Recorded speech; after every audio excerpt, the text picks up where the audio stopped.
Hey everybody, welcome to We've Got Ward, a Doof Media podcast series where we expertly dissect and discuss Ward, Wildbow's return to the world of parahumans. My name is Matt Freeman, and I am absolutely handling this.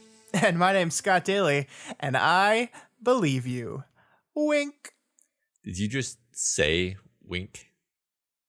This is the weekly podcast where Matt and I eagerly dive into Wildbow's world of incredibly stupid sister, epically burned lab rats, and alien-based death powers as we analyze and interpret this ongoing web serial. This week we continue our journey through Arc 14 Breaking with chapters 14.6 and 14.7. Locked in a room with the sister she hates, Victoria finally works up the courage to confront Amy, who, it turns out, accidentally fucked up the brain of a girl that both looks like and has history with Victoria. It's fine, though. She has it handled. Then, the Shinnies take our heroes into custody, and Kenzie finally gives a piece of her mind. Not literally, of course. That's a clarification that we actually have to make in this story. Matt, what did you think of these two chapters? I love this. The first one I found just incredibly intense and uncomfortable. It's one of those ones where, you know, your heart is beating faster the whole time you're reading it, and to the point where you're almost relieved when they get sent to prison in the second chapter. You're like, oh, thank God they're out of that room, you know? Yeah. The being sent to jail is a tension release for our characters. Yeah. Like, oh, good. We might be getting to some like combat soon, and then I can kind of relax. But yeah, no, like, not, you know, these chapters continue to be these very like character dynamic heavy, dialogue heavy, Victoria's kind of inner struggle focused chapters, and some of the stuff that I like the best of the story, actually. Yeah, I mean, I'm with you there. I think there's another couple great chapters to a really great arc that, again, has had no real action, right? Yeah. And I think there's confidence there that maybe the first book didn't have. The confidence that you can just say, okay, I'm just going to do two arcs where people don't really fight physically, and just trust that people like my characters enough and that I can make it engaging enough that it doesn't matter. You don't need that superhero punching. We're going to do verbal punching. And I think that's exactly what all these chapters have done, and that's what these two continue. And there's a lot to talk about here. There's a lot to talk about with Amy and Victoria and the complex nature of their relationship. I still can't believe we're over 1 million words into the story, and we are still discovering new fascinating things about the complexity of Victoria's relationships to these people. It's incredible. So yeah, that's well said, because I think it's interesting that chapter after chapter, week after week, Wildbow keeps driving the story in this direction where every subsequent week I'm even more impressed than the last, where I'm just like, oh wow, this is a really deep and uncomfortable place we're taking this to. And then the next week it just goes further, you know? Right, yeah. And I like the construction of some of these beats where you're genuinely conflicted about things. Where you're like, I am the least comfortable of my opinions in these two chapters than I have been in the story in a long time. And it's just because I think that I don't think the story wants us to have a clear, firm opinion on some of these things. We're still kind of like, I don't know. I mean, yeah, good point, but I don't know. And I think that like that's what I felt throughout this entire first chapter. So let's just stop talking about it, and let's talk about it. Let's talk about it. Chapter 14.6, and the text begins the chapter with breaking from their ranks to some degree, referring to the soldiers, which just more Wildbow having fun with language, which he actually does a lot in these chapters, and I think he's done it a lot in the story overall. But sure, I think we've been paying more attention to it lately.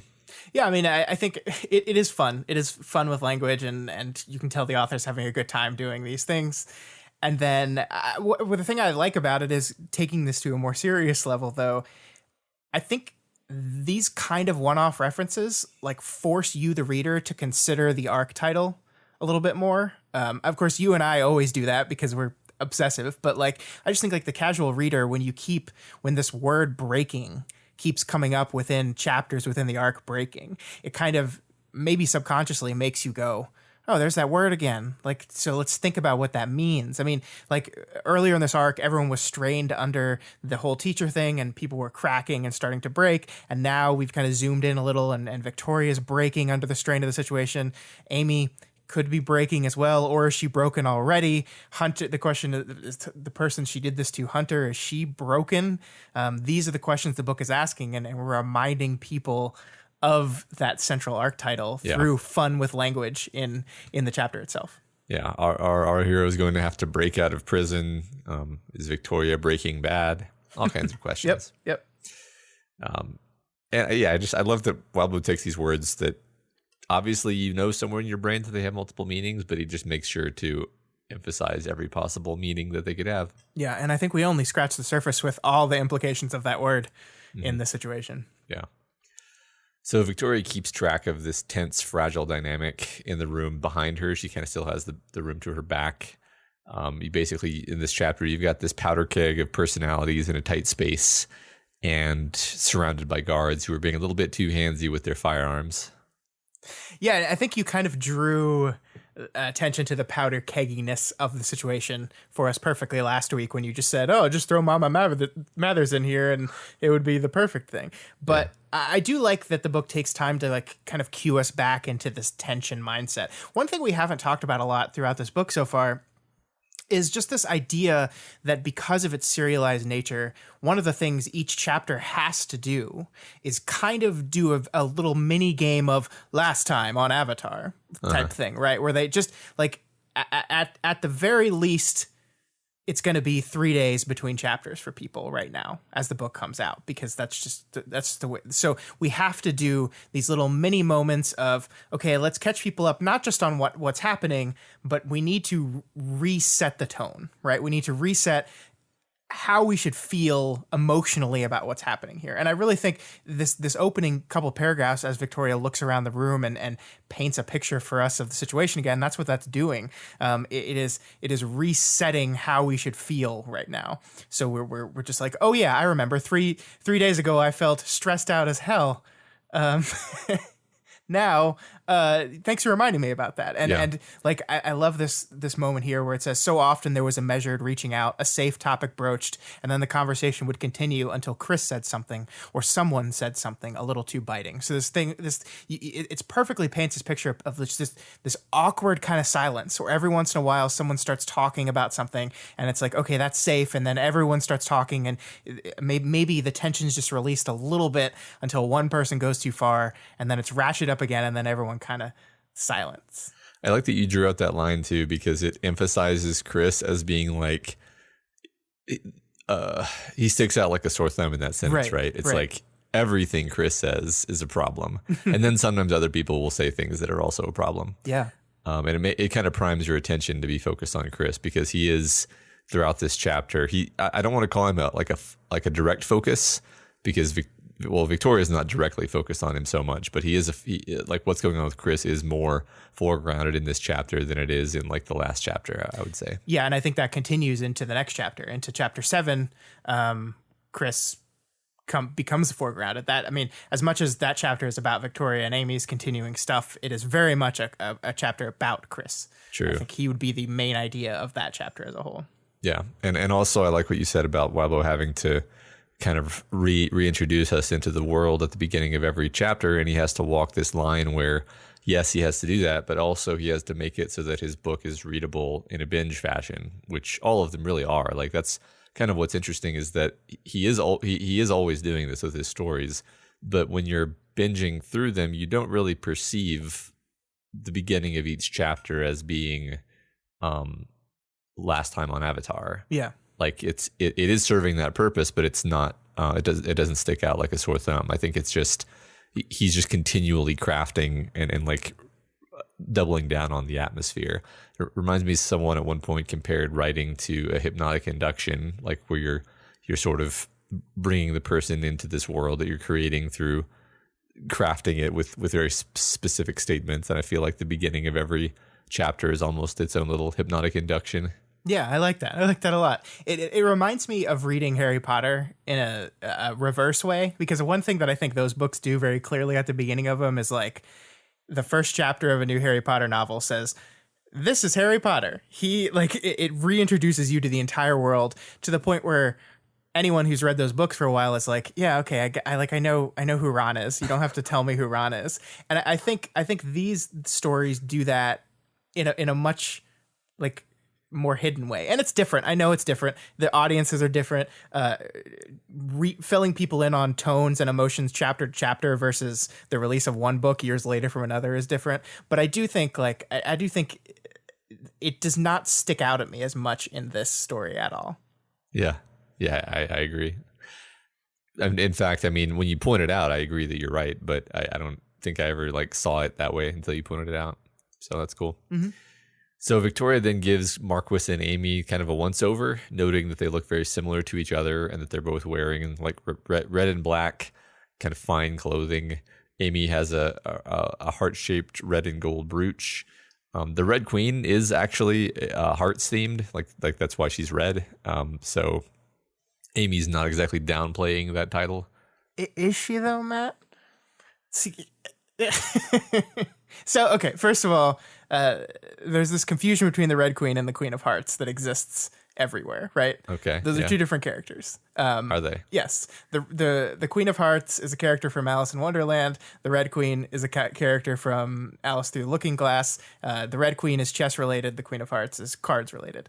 Those are different characters, but pop culture has infuse them together thanks to Disney. Disney actually, in the Alice in Wonderland version of that cartoon, Disney takes the Red Queen lines from Through the Looking Glass and gives them to the Queen of Hearts, which is just makes this mess of references and stuff. It's just so confusing. Well, yeah, I mean, I can see even if you're Amy and you know that, I can see making that choice anyway. Right. Like, I mean the choice here has to be like the interesting thing about that to me is like, is Amy just following through with the misconception that everyone has that the Red Queen and the Queen of Hearts are the same person? Or is this maybe the book kind of subtly setting us up for a kind of a miscue where we see this heart-shaped brooch and we go, oh, look, Queen of Hearts, she's clearly dressed like the Red Queen. Yes, she's fully embraced this role as a ruler and a queen and evil and all this stuff. But in reality, it's different. Right. Yeah. Like, I mean, and I'm not sure. I'm not sure what the book is saying with that. I just think it's interesting to point that out. Yeah, I'm definitely open to that possibility. It's also true that Victoria specifically says that it's like vaguely heart-shaped. She doesn't say, right, like it's not like an ostentatious costume element where it looks like a plain old heart. It's kind of heart-shaped, which maybe is even Victoria reading into it. Well, and again, I think it is interesting that she doesn't she doesn't comment on it to the point of, yes, she's embraced her. She knows that Amy is called the Red Queen, and she doesn't say to herself, yes, Amy has embraced the Red Queen aspect. You know, she doesn't comment on that. She just kind of subtly says, well, here she's dressed like this, and it's this red-shaped kind of stained glass brooch, which is very, very ornamental. Yeah, well, and I think if she's cueing into anything when she's doing this rundown of their outfits, it's that her and Marquis are dressed in matching villain colored. Right. Basically, if anything, Amy has hewed to like Marquis's aesthetic of looking like a badass villain, which is also not a good sign. Yeah, I mean, and I like this just generally because I think Victoria has such a hard time with Amy that we don't get these kind of in detail red carpet specials when it comes to Amy, right? Like Victoria does this to a lot of other characters. She constantly does it. We don't see her do it that often with Amy because it's something that, when Victoria looks at Amy, it's usually like very focused on one specific thing, like her face or her eyes or a part of her that's pissing Victoria off in the moment. We don't get this like up and down look, but she's trapped in this room, and she's kind of has to. So I think it's cool that we get to notice this stuff, and the reason why Victoria has finally worked up the ability to do this is very specific to the situation they're in.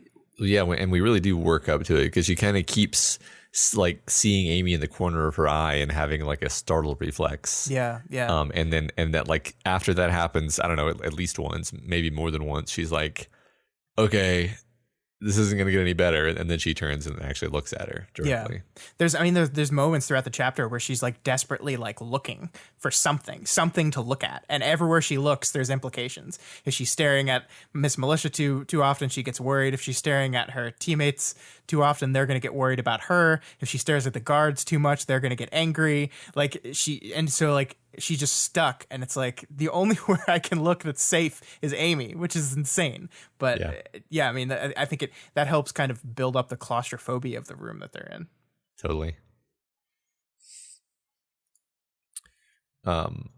So this prolonged period in Amy's presence is having some pretty novel negative effects on our girl.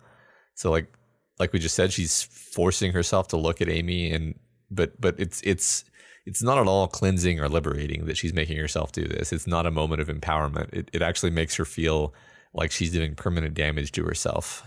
Yeah, and she explains this in very Ward-appropriate imagery, right? Because she says looking at Amy is like looking into the sun.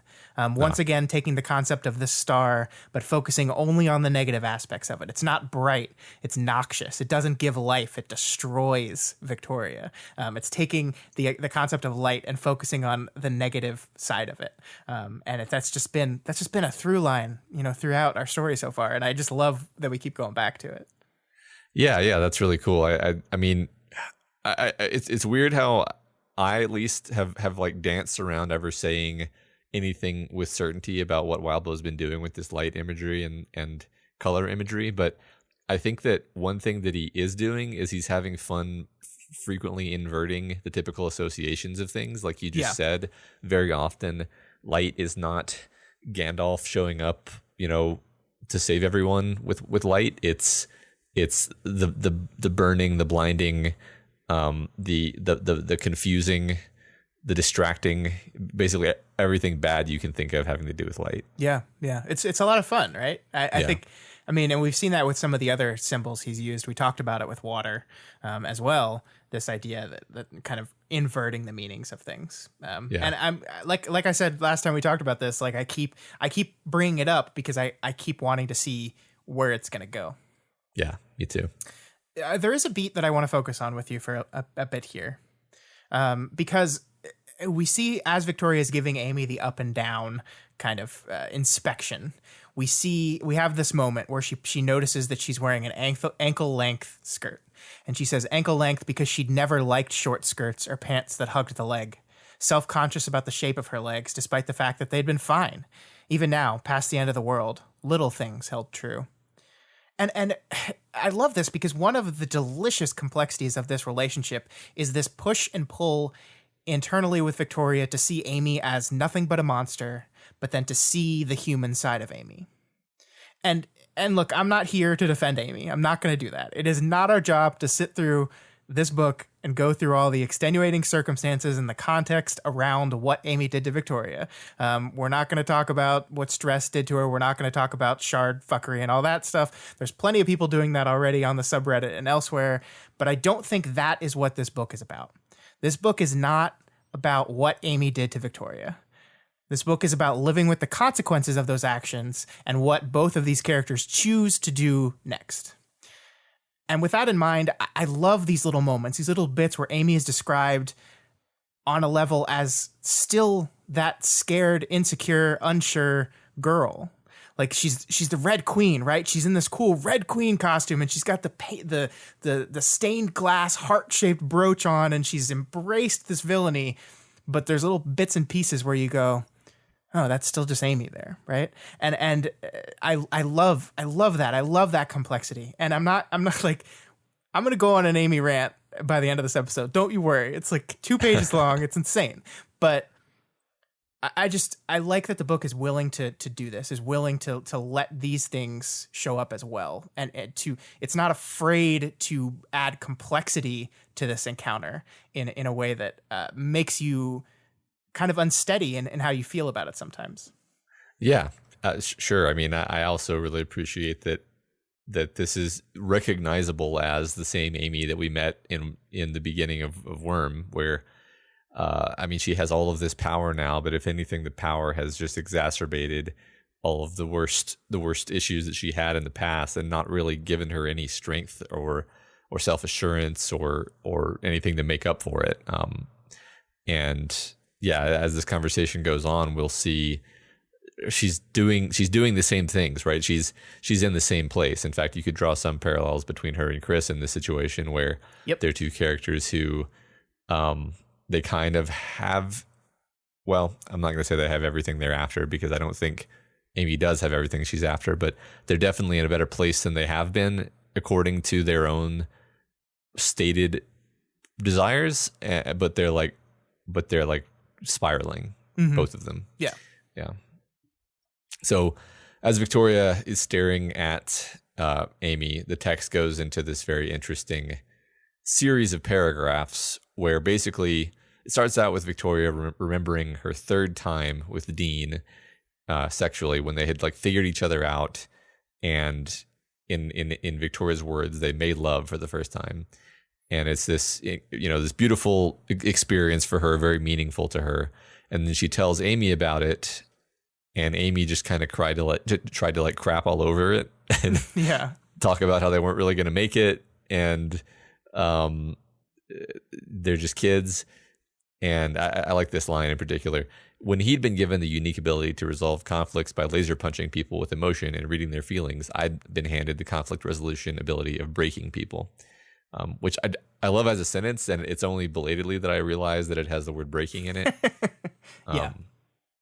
But that's great. And so this is all building up toward Victoria, making kind of a shift toward Amy. But I love kind of the build up toward that. Yeah, and I love, once again, it's a window into the Dean-Victoria relationship, the thing that we've been talking about for a while now. And I think we get another big, key of Victoria's side of it.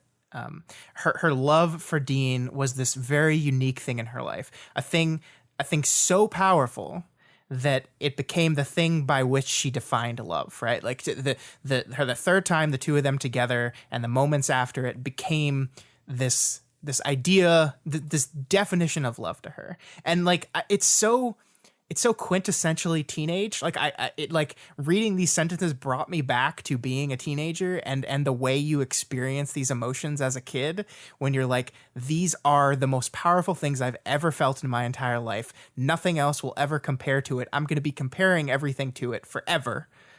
Nothing else. And it's just like, I'm fascinated by how relatable this is at times.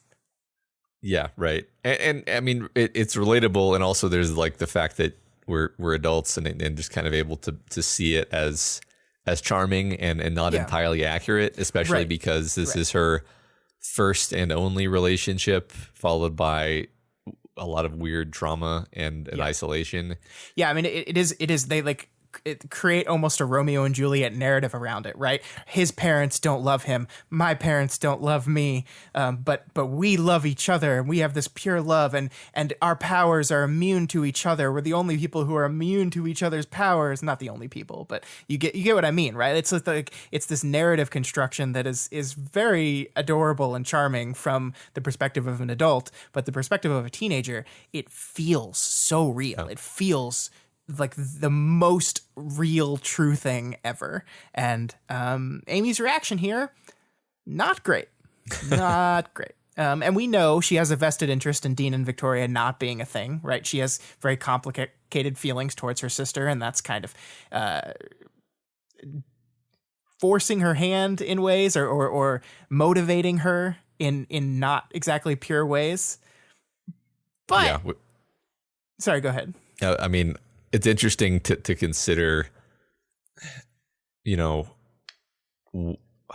don't know. This is not something I've really thought about, so I'm just kind of speaking off the cuff here. But the idea that how much in denial was Amy throughout their teenagerhood? How much in denial was Amy? Probably mostly, yeah. Yeah. But like the point of the question being like, when Amy is shitting all over their relationship, is it from a place of malice or a place of like just being confused and uncomfortable? You know what I mean? Yeah. Yeah. I don't want to assign malice. Like the thing about Amy is I don't think any of her actions have malice attached to them. Yeah, that's probably the wrong word actually. But definitely there's a lot of gray area in there. Right. I think. Yeah. Yeah. And the thing about it is that like she's not wrong, right? Like the idea that like, hey, you're in high school still. And hey, haven't you already broken up 3 times before? And Victoria's like, yeah, but of course, like it's just the way it's the powers, and it's the way our powers bounce off each other. And of course, we're going to be broken up, but we always find each other again. You know, there's like this language is very like reminiscent of like teenage romantic poetry. It's like, yes, we have broken up, and yes, but we get past that and we come together, and like of course we bounced off each other, but love drew us back in. Each time a couple of the romantic illusions were shaken off and romantic realities replaced them. And I just love that, like romantic realities, like that's, it's so teenagery. And I don't say that to demean it. Like that's like from an adult's perspective, it seems childish, but like that doesn't mean it's not something that felt real, right? Like I don't mean to come off as like, no, your emotions as a teenager aren't real. They are absolutely 100% real. They feel like the most real things in the world, right. And you just haven't had life experiences yet. Sure, and I mean, speaking as an adult, adults can also feel extremes of emotion like that, but you have a bit more perspective on it because you're like, oh, yeah, this has happened to me before a couple times. Yeah, I've felt this before. I know what this is. I can deal with this. Yeah. Yeah, maybe I shouldn't turn my whole life inside out because of this feeling again. Right, exactly. So yeah, I mean, so it's not that Amy was wrong in what she was saying. Yes, she's motivated impurely, and I think that's so funny because like this is a microcosm of Amy as a whole, right? It's like often she's motivated, often she wants to do good and means well, but her motivations are always a little corrupt, just a little bit.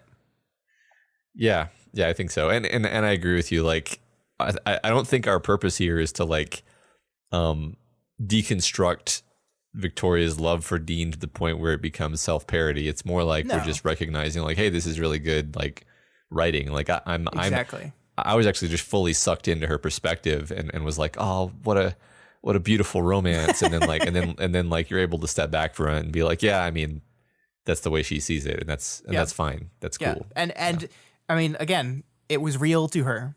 It was that way to her, which means it was real, right? Like I'm not saying Victoria's relationship with Dean is not real. Of course it was. It felt real to her. Everything she's saying right now, the feelings that she felt, the love that she felt, the strength of those feelings, they were real to her. But that doesn't mean that.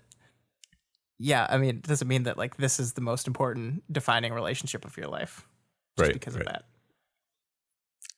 So, as we said, this is all building up toward Victoria realizing or justifying or basically creating this kind of argument in her mind that what she's feeling now is the mirror to that love that she's thinking about, and that she genuinely hates Amy. And it's important, right? Like the text builds this up as this very important shift and deserves to be talked about quite a bit. Yeah, this is the first time she's come out and said it, right? Like she's come out and said, I hate her. Yeah. I think it is, because I think it as much as her feelings toward Amy have been aggressive and angry and mistrusting, I think Victoria's always fought to stay away from that concept of hatred. Like, I think, we go all the way back to this concept of the warrior monk, right? Like, she didn't want to be that person that was driven by that hatred. And she didn't want to be that person that said that. And her feelings toward Amy were so complicated because, like, there's love there still on some level. There, like, she says, even leading up to this moment, that Amy was one of the people that before this experience with Dean that she said she loved, and she knew it was more true than the love she felt for her parents. And so it was complicated and messy. And then she just kind of stumbles into this, oh wait, this is hatred. This is what this is. And she verbalizes it for the first time and accept the reality of that truth. And I love it. Yeah. And I'm glad the story, well, what am I trying to say? I mean, I think it hits harder that the story waited, right? The story didn't start out with her in this place of, I hate her, because like, it's almost too easy. It would have almost been too easy, right? Like you would have been missing all of this conflict and complexity that built up to this point. In fact, you could argue that Victoria is the reason that she goes here. The reason why she goes to hate is that she needs something really powerful to use as a kind of emotional shield in this place. She has nothing else to protect her. And so what she's going to use to protect her right now is I hate her. And that is going to allow me to control my thoughts in this moment in a way that, because she's just kind of going all over the place. She's kind of losing it right now. Yeah. She describes it as a hate that has had painfully clarified for her, which is, I love that expression, painfully clarified hate. It's really great. And yeah, once she admits this clarity and realizes this clarity, she does go kind of full tilt into it. Like after the first moment where she said, I hated her, she says it so many more times, right? Like I looked back to Amy, back where I started, back to this girl I hated. She didn't even know, no emotional reading power, no awareness. And then she kind of starts what is a continued beat throughout this chapter, which is like being really pissed off at her because she's smiling, because she's joking, because she's happy, right? Like this, like, how can you be that way? How can you be happy right now? How I hated her more because she smiled, joked, and maybe forgot I was in the room. And I don't think Amy forgot you were in the room. Like, I don't think that's a possibility. Yeah, I think, I mean, I don't think Amy's suffering as much as Victoria here, but Victoria's clearly taking up like 75% of her attention, even if she's not actually looking at her. Yeah. And I mean, we'll get to this more when we talk about the smile and specifically what sets her off about that. But people do different things when they're dealing with shit. And they have different emotional reactions. There's a character in the story that smiles when she's not happy. That already exists in the story. Right.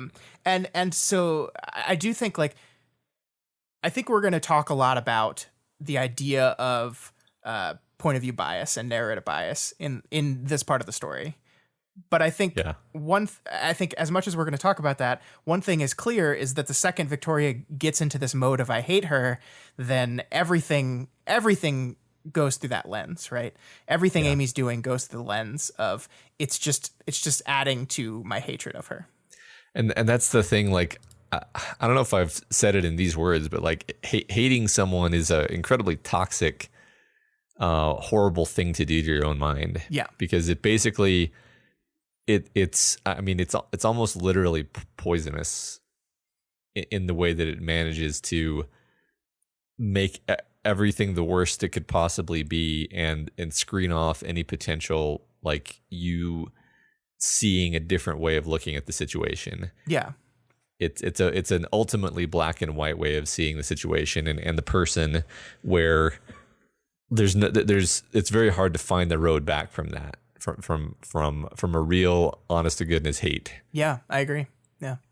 One more thing I'll say about hate, I was kind of skimming for it while we were talking, which was mildly distracting, but I remembered that somewhere in arc 14 of Worm, when Victoria and Amy see each other again after Amy has semi-accidentally done the mind whammy on Victoria, but before she's been crawlered, there is this exchange they have where Victoria comes up to the line of saying something like she hates her, and Amy says something like, "Oh, don't say that. That's too close to love," or something like that.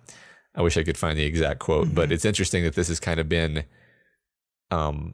in the context between them this whole time, and now we're kind of returning to it, actually. Yeah, that's great. I mean, we return to that phrase almost specifically, right? Because that's something Victoria points out, is that like I'm going towards this hate, and it's dangerous because it is very close to love. It is an emotion that is strong and powerful and is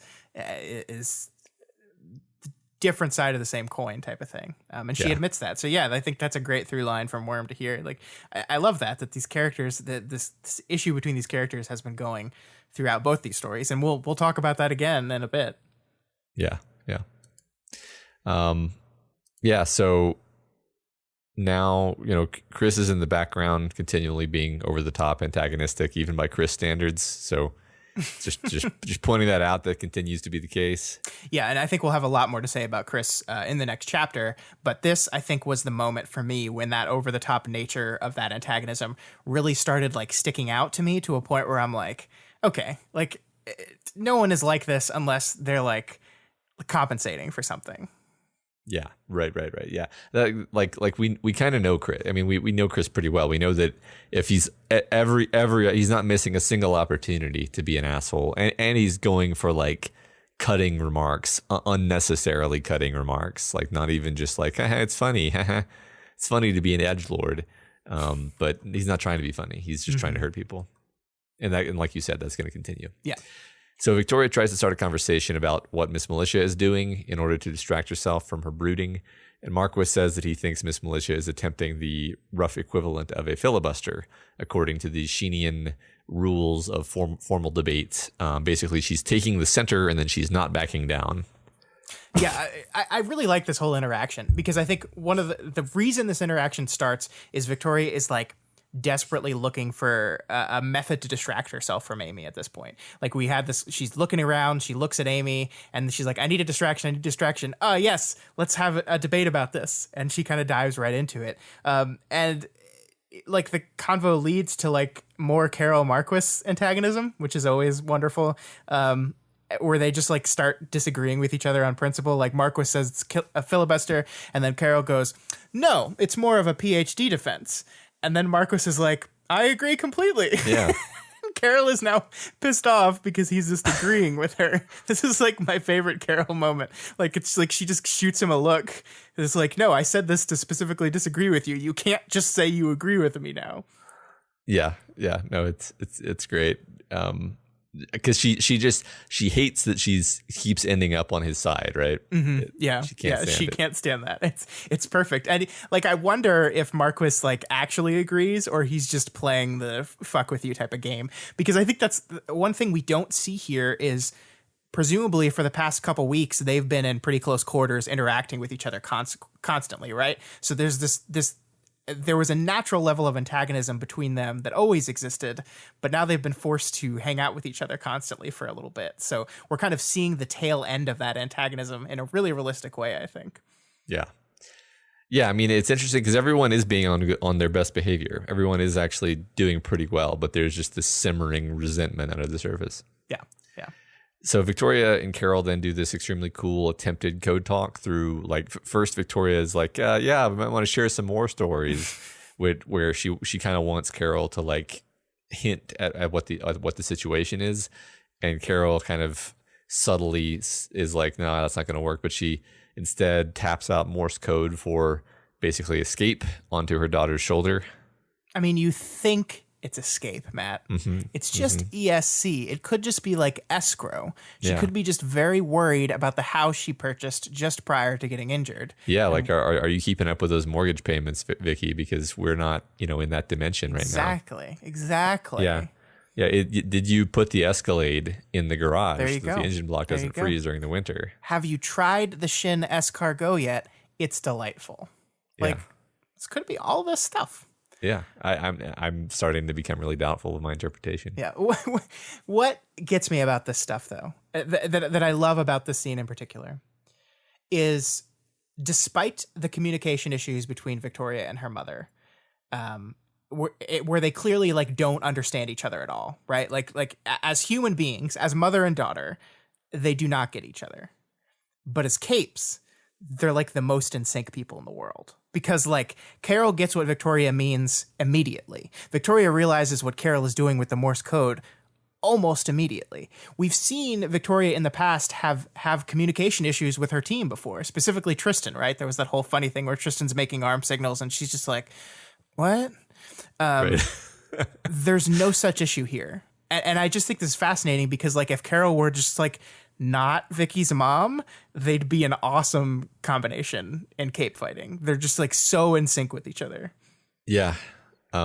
Absolutely. There's just all that baggage, but yeah, no, I agree. This is great. This is great. Like, and the way it's written too, it conveys this realistic sense of like,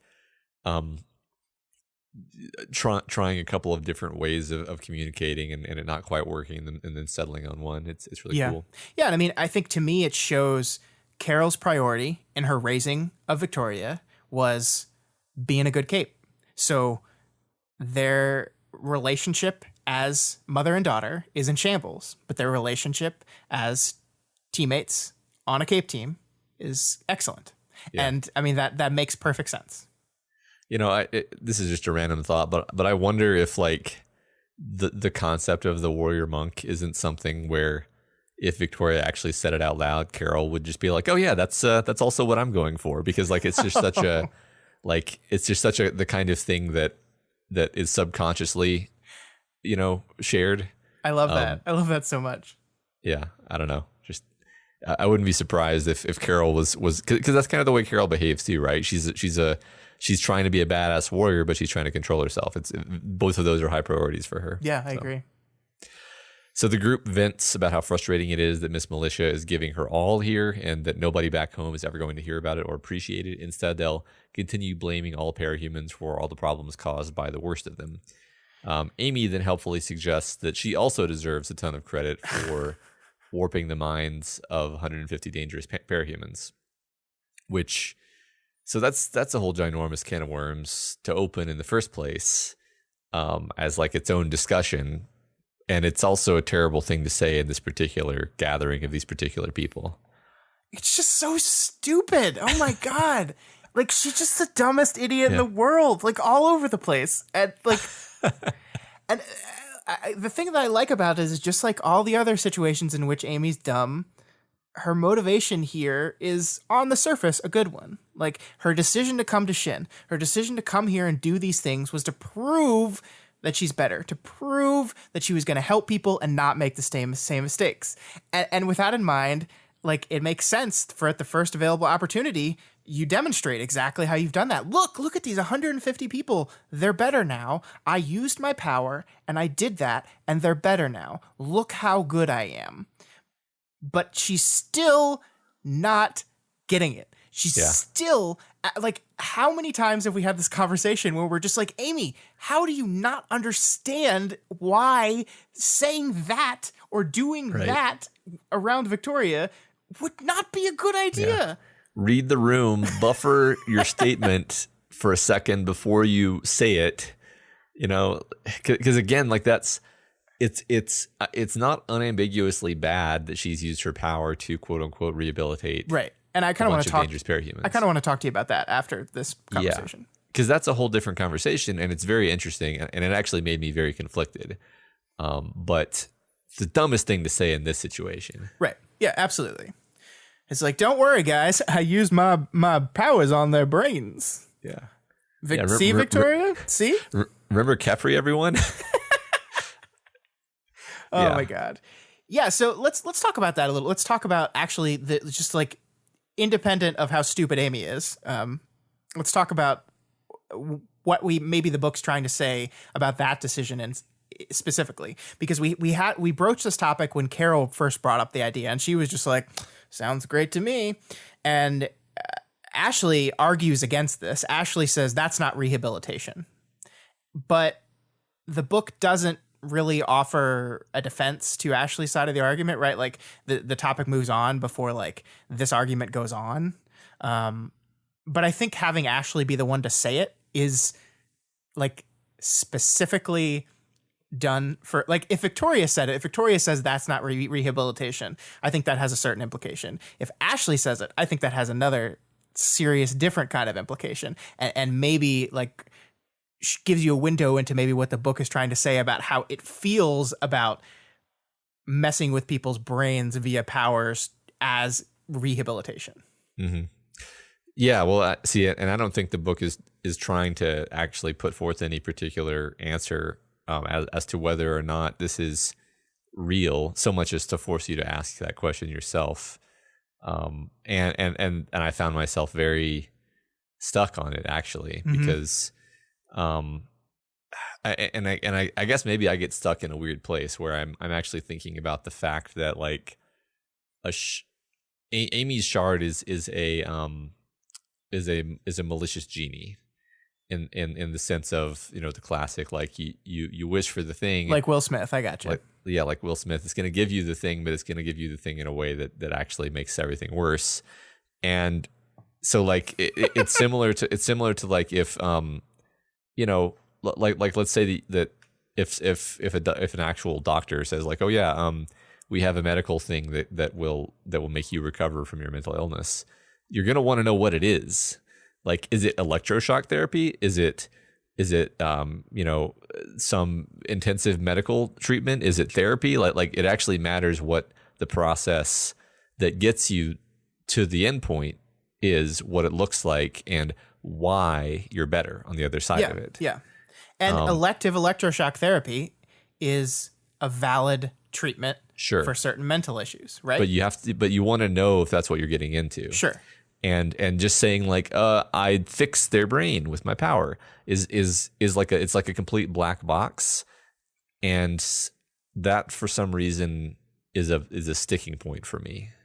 Yeah, I hadn't thought of it in quite that lens, but I think you're right. It's like you could argue that electroshock therapy and Amy's power are essentially doing the same thing, right? There's something not working in the brain. This is a procedure that makes it work right.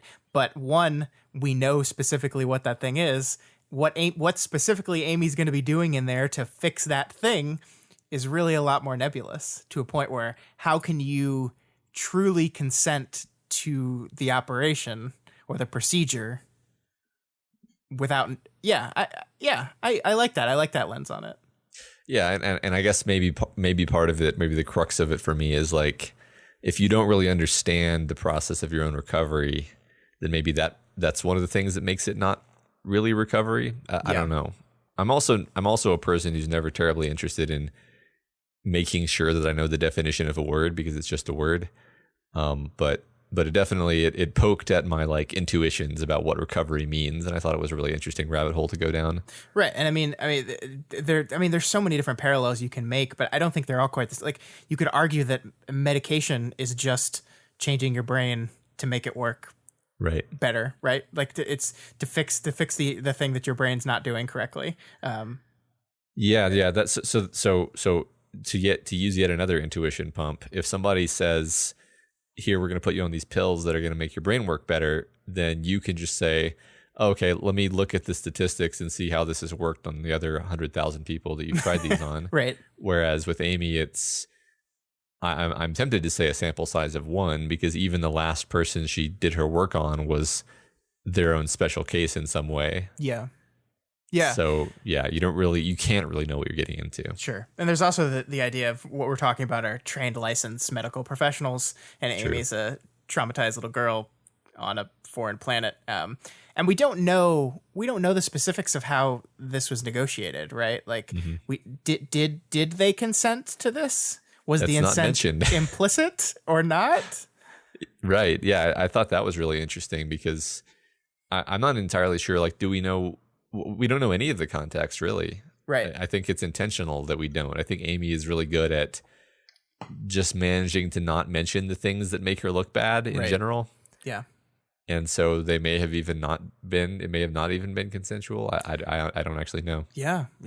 I don't know. I mean, for Hunter, at least, the kind of the main issue with Amy right now, it seems like it was consensual, that was agreed to beforehand. Obviously not the parts that go wrong were agreed to, but it seems like she didn't just walk up and be like, I'm gonna fix you. But showing up at asylums. Yeah. God, yeah. Anyway, it's an interesting conversation to have. I agree with you that the book is not going to sit here and be like, this is the definitive answer, this is what I think. I do think that Ashley, a character who has undergone, out of any of our characters, maybe the most rehabilitation, whatever way you want to define that word, saying that the way Amy's doing it isn't real, is impactful. Yeah. I mean, I actually kind of want to go on and on about this, but I think we need to move on. But Yeah. yeah, I agree completely that, especially for her, she's someone who has reached this holistic place of recovery through a few backslides, a lot of perspective on herself, a lot of time to think. Yeah. And she's reached kind of a new stability point that is actually very stable based on a lot of factors, a lot of experience, and a few mistakes. And I think for her, maybe she's like, look, if you haven't made the mistakes, then how can you even say that you're actually in a stable place now? Yeah. I don't know. I thought it's fascinating. I agree that having actually say that is great. So at this point, Victoria now pushes Amy to tell her what she did that made Sheen so alarmed. And here we go. So I think it's really fascinating, like what's going on at the level of psychology at this point, because Victoria identifies a bunch of mental gymnastics that she thinks Amy is doing. And personally, I'm inclined to take most of Victoria's cognitions here at face value. She says that Amy is clinging to some particular line of argument or concept, and then she's going to return to this line of argument or concept even after it stops making sense. And this is kind of her diagnosis of what Amy's doing. Yeah, and I admit that I went back and forth on this a lot, and I've read these chapters a few times, and I'm still kind of not completely sure on it. I mean, Wildbow has used point of view bias to remarkable effect in his previous works. We've talked about it a lot. But just because it's employed some places doesn't mean it's going to be employed everywhere. And there are undoubtedly moments throughout this interaction that Victoria's biases are influencing how she is reading things. That is undeniably true. That's just how human beings work. And this is a complex, well-drawn character. And so that's how she's going to work as well. But there are moments of this that I think we're not supposed to call into question, right? I think you're right that her psychological read on Amy as like picking this thing and clinging to it, it turns out to be accurate. Yeah. But I think you're right. There are a few things in here that do stand out to me that question how well Victoria's reading the situation, right? Like as she's preparing to dive into this argument, she says hate was a harbor, a refuge. I could take conflicting feelings and bury them in it. And this is like, you were just talking about how toxic and terrible hate is. And she's saying here at the beginning of this whole important conversation that I'm living in hate. I'm burying all my shit and I'm safe in my hatred here. And that's not going to go anywhere good, right? Like, so every element, every word of this conversation is seen through that lens of embracing my hatred for the person. And that's not a great place to start. And we see the text kind of reflect how conclusively, you said it was black and white, and we see how black and white that is. She uses phrases like zero doubt. I had zero doubt she'd done it in rationalizing things she had as she did them to me. Zero doubt they played in her spiral down. And it's not as if those things aren't true, right? We see, in fact, that she does return to that it's handled situation again. We see the Victoria prediction there was 100% true. And I think she's right that Amy is spiraling, but it just shows that her lens here, even before the conversation starts, is absolute. It's I'm 100% sure. I have zero doubt. I know for a fact, no matter what she says, I have already decided, right? And that's troubling on its own. That's a troubling place to live. That's a troubling place to have your refuge. Yeah, I mean, you call it a worse place than just being really conflicted and upset. Right. We've pointed out how it's kind of an adorable tick that Victoria uses the phrase 100% all the time. Mm-hmm. And here she's saying zero doubt. But I don't know if I've actually thought through the implications of the fact that you really only use those phrases that commonly if you are actually prone to black and white thinking. Yeah. Because nothing's ever 100% anything, right? I mean, sometimes, but she uses that, like, she likes certainty. She likes for things to be one way. Yeah. Well, it also is a phrase that used that often. It kind of loses its meaning. Like, I say the word perfect a lot, right? It's like, this is perfect. Like when someone gets me something I need at work, I'm like, perfect. Thank you so much. Yeah. Obviously it's not perfect, right? Like that's ridiculous, but And maybe so it could be in that kind of way, like you use the phrase to almost convince yourself of it. Like like she's using the phrase zero doubt because it is patently untrue, but you can convince yourself of it. Like, I don't actually believe she has zero doubt about some of these things. I think she's filled with doubt about these things. That's the whole issue. But it's so much easier to not have doubt about it. Mm-hmm.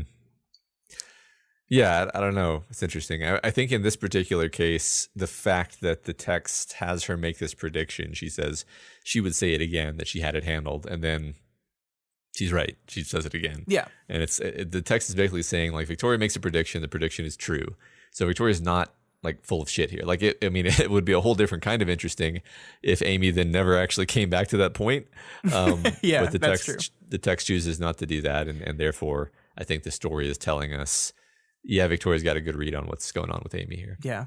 Also, but this is a complete tangent, and I'm just coming up with this as I'm going, but, like, it's kind of a bullshit prediction just because, like, she said it's handled 6 times already. Like, to be like, Literally. yeah. Like, my insane psychological examination of this person who, like, it would be like, Scott's going to say perfect again. But before the end of the show, Scott's going to say, I love this. And then when I invariably say it, it's like, nah, I knew it. Yeah. That's like, well, yeah, that's of course. Like, that's like, so, I mean, it's like, I'm not disagreeing with you. I think what the book is trying to do here is say that Victoria, regardless of her bias, does know Amy on a certain level. But I mean, she did say, like, in the previous chapters, we did have her say it's handled like 4 times in a row. So she's like, no, she's probably going to say it's handled again. Yeah. Well, there's definitely layers to what's happening here. And I think that we would be doing a disservice if we just said, if we focus just on, like, Victoria's outward thoughts about what's going on with Amy and not about the kind of resonance between that and her fresh decision, basically, that she hates Amy. Mm-hmm. So they move on, and basically Victoria just keeps hammering her on this. Like, and Amy keeps not wanting to tell her. Yeah. And like she says, what is it? I asked. You don't get to not tell me. Out with it. And Amy, and it says she hated hearing that, which is why I kept going back to it, to hammer at that idea she was clinging to as safety. If I didn't penetrate that safe ground, she could go back to it endlessly. And love it. Yeah, it sucks. Like, it reminds me of, like, the kind of like pathological traps you get into with people you know really well, where you both just fall into this kind of ditch of poking at each other's weaknesses. But so ultimately, Amy can't bring herself to confess what she did. Like, she won't, and then Chris spills the beans instead, which infuriates Victoria. So basically, Amy distorted someone's mind and power, as we talked about, and shortly after that, we learned it was a blonde girl, and then ever since then, Amy's been coloring outside the lines a bit, which is a really casual way of talking about brain damage. Yeah, it's or like, who knows what that means? Like, it's a phrase that you use to describe a child making mistakes. Literally, a child making an innocent mistake. Yeah, like, it couldn't be better calculated to be like, oh, you know, yeah, like, I can't think of a more innocuous euphemism. And like you said, what she's talking about is like, yeah, I gave a guy gills one time accidentally, or like who knows what it is? We don't know. Yeah. But I mean, and it's fascinating that she's like, but did you don't understand? I recognized it and I removed myself from the situation. That's why it's taking so long with Mom, which is something you predicted perfectly, by the way. It was well done. Beautiful. Just want to give you credit for that. Oh, but that's why it's taking so long with Mom, is because I've removed myself from this. And there's parts of this argument that you want to go like, yeah, okay, you fucked up. You realize you fucked up. You removed yourself from the situation. That's healthy. But there's so much more mixed in there, right? There's so much more under the surface of that. And she's doing a very good job at constructing this argument to focus on the parts that just make you go, yeah, okay. And there's even this moment where I think it's Mark, like, she says something and Mark reacts to it and is like, not thrilled about it, not proud, but just like, yeah. Yeah. And I think that's something that Amy is very, very good at. And I think we're going to spend the rest of this chapter talking about Victoria and talking about her plan and how much it makes me uncomfortable, and I think you as well. But I think one thing we need to be clear of here is this is terrible. What she did was terrible. What she's doing to other people is terrible. There's no doubt in my mind that no matter what the plan needs to be, Amy cannot be allowed to just be like out working on people's brains anymore. Like that is 100% clear. Yeah. And I like how the text kind of creates this setup almost where every time Amy opens her mouth, it makes things worse, where like you're like nodding along with the last thing Amy said, where you're like, oh yeah, okay, that's a reasonable and proportionate response to having recognized you made a mistake. And then like the next thing she says is like, wait a minute, you hold on, wait a minute, things are obviously worse than you're letting on, right? And you're obviously kind of trying to paper it over, and Victoria clues into this and in fact points it out to us, right? But I think it's great how the text handles that. Yeah, and speaking of our narrator bias thing, I think our author here is very conscious of people's tendency to catch on to that these days, especially since he used that effect so much in Taylor. And so how do you tell your audience, okay, no, in this situation, it's not just narrative bias? How do you do that? Well, you have other people in the scene react in similar ways to your narrator, right?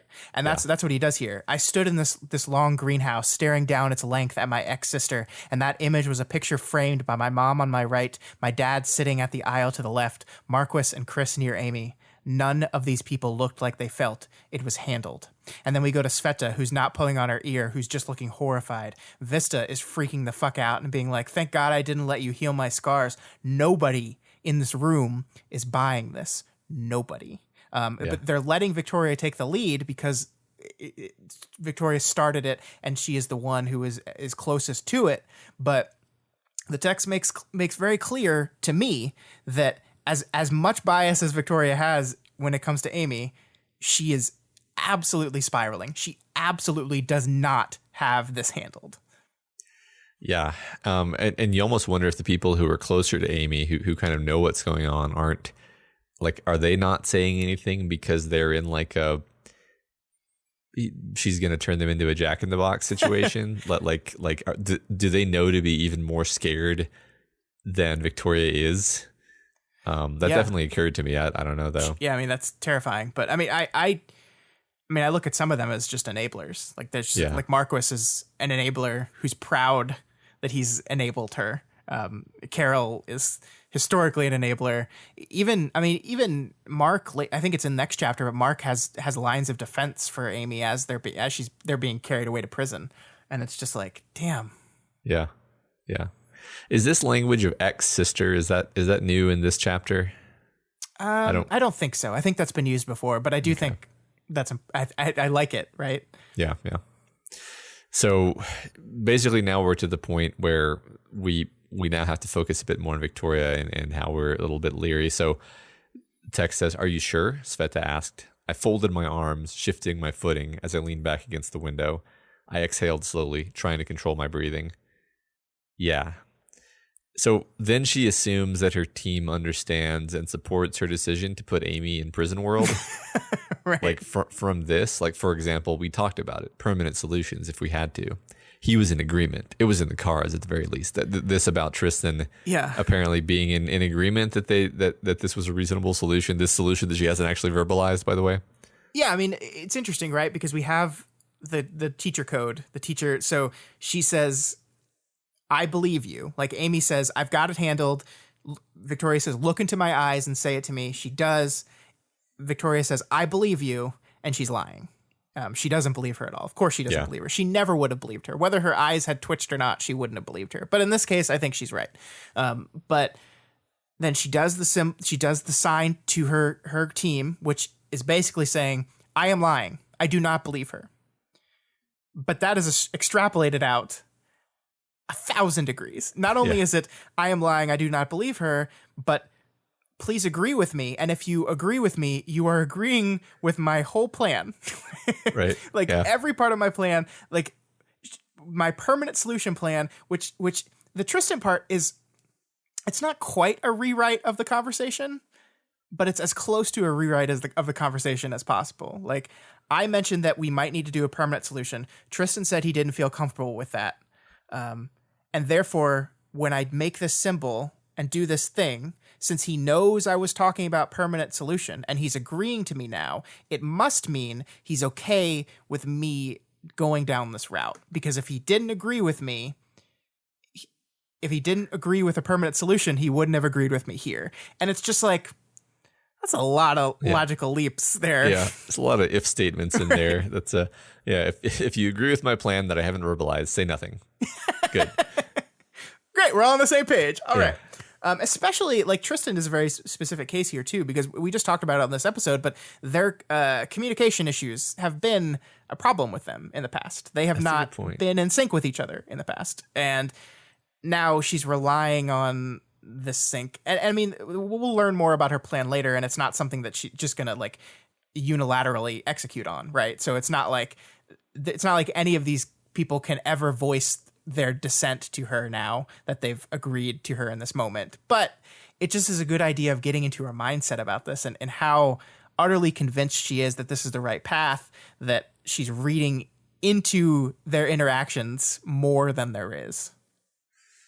Yeah. Yeah. I agree that I think it's really awesome that the story is established that her and Tristan have a history of not communicating well with nonverbal signals. and I think we're actually using that here. Yeah, I think so too. I mean, we have essentially a whole arc that is built on this conceit of we're gonna say the opposite of what we mean, but with our arms crossed, and assume that everybody understands. And we already know, like, they work well enough as a team. They've accomplished a lot together as a team, but they're not on the same wavelength enough that they can actually reliably do that kind of thing. Yeah, I agree. And that's been established, right? So yeah, that's cool. I love that. Yeah. So I wanted to draw this out particularly because it's so easy to forget that Amy is this whole other character going through her own thing, because we're so in Victoria's perspective. And so it goes, on the condition you see me, I asked, my voice hollow. I'm not doing that or asking for that from me, Vicky. I want you to feel reassured. I want you to not be afraid anymore. I want you to be okay. I will go to whatever lengths it takes to do that, really. Seeing you would just let me know it's not making things worse. And, like, I feel like this is a pretty reasonable and rational, like, thesis statement. Even if you suspect there's some motivated reasoning going on, but Victoria basically decides that like, in response to this, that she'll just lie and she'll say, yeah, this is fine, just to get Amy into their clutches. And it's interesting because that's a moment where you're a little bit more, there's definitely an ebb and flow to being sympathetic to Amy. And I feel like this was like the high water mark of me being like, oh, look, she is trying. She's just really dumb. Yeah. Yeah. I mean, I'm not, it's not sympathy. I think she's really trying. She's just really dumb is like, that's Amy's thesis statement. Yeah. But yeah, I mean, so let's talk about this plan and why I don't know how I feel about this plan. Yeah. So the plan is ostensibly, we're going to banish Amy to the prison world. That's what we're going to do. And if I get pushback from the wardens, I'm going to go to the wardens. I'm going to go to the other hero organizations. I'm going to do the due diligence of our system. And if I get pushback, well, we'll arrange a test. It'll be a fair test. She'll have every available resources available to her, but it will be fix Hunter or else. And this is sketchy to me because, I mean, first of all, I went back and read because Amy did not say, I 100% can fix her. She said, I'm pretty sure I can fix her. That's what she said, right? And that's what she said that Victoria was convinced was a lie. So she hasn't even said 100%, yes, absolutely. The black and white stuff that Victoria likes so much sometimes. She has not said that. But then there's this weird part here. The part that really jumped out to me is this part where if it came down to laying down the ultimatum and what was at stake, then I couldn't imagine a world where she rallied and performed better, fixed this girl and saved herself. She didn't handle pressure well. Which is like acknowledging that the test is not, are you able to fix her? The test is, are you able to fix her under this specific controlled circumstance that we're going to create, acknowledging that just the existence of this specific controlled circumstance might cause you to fail, right?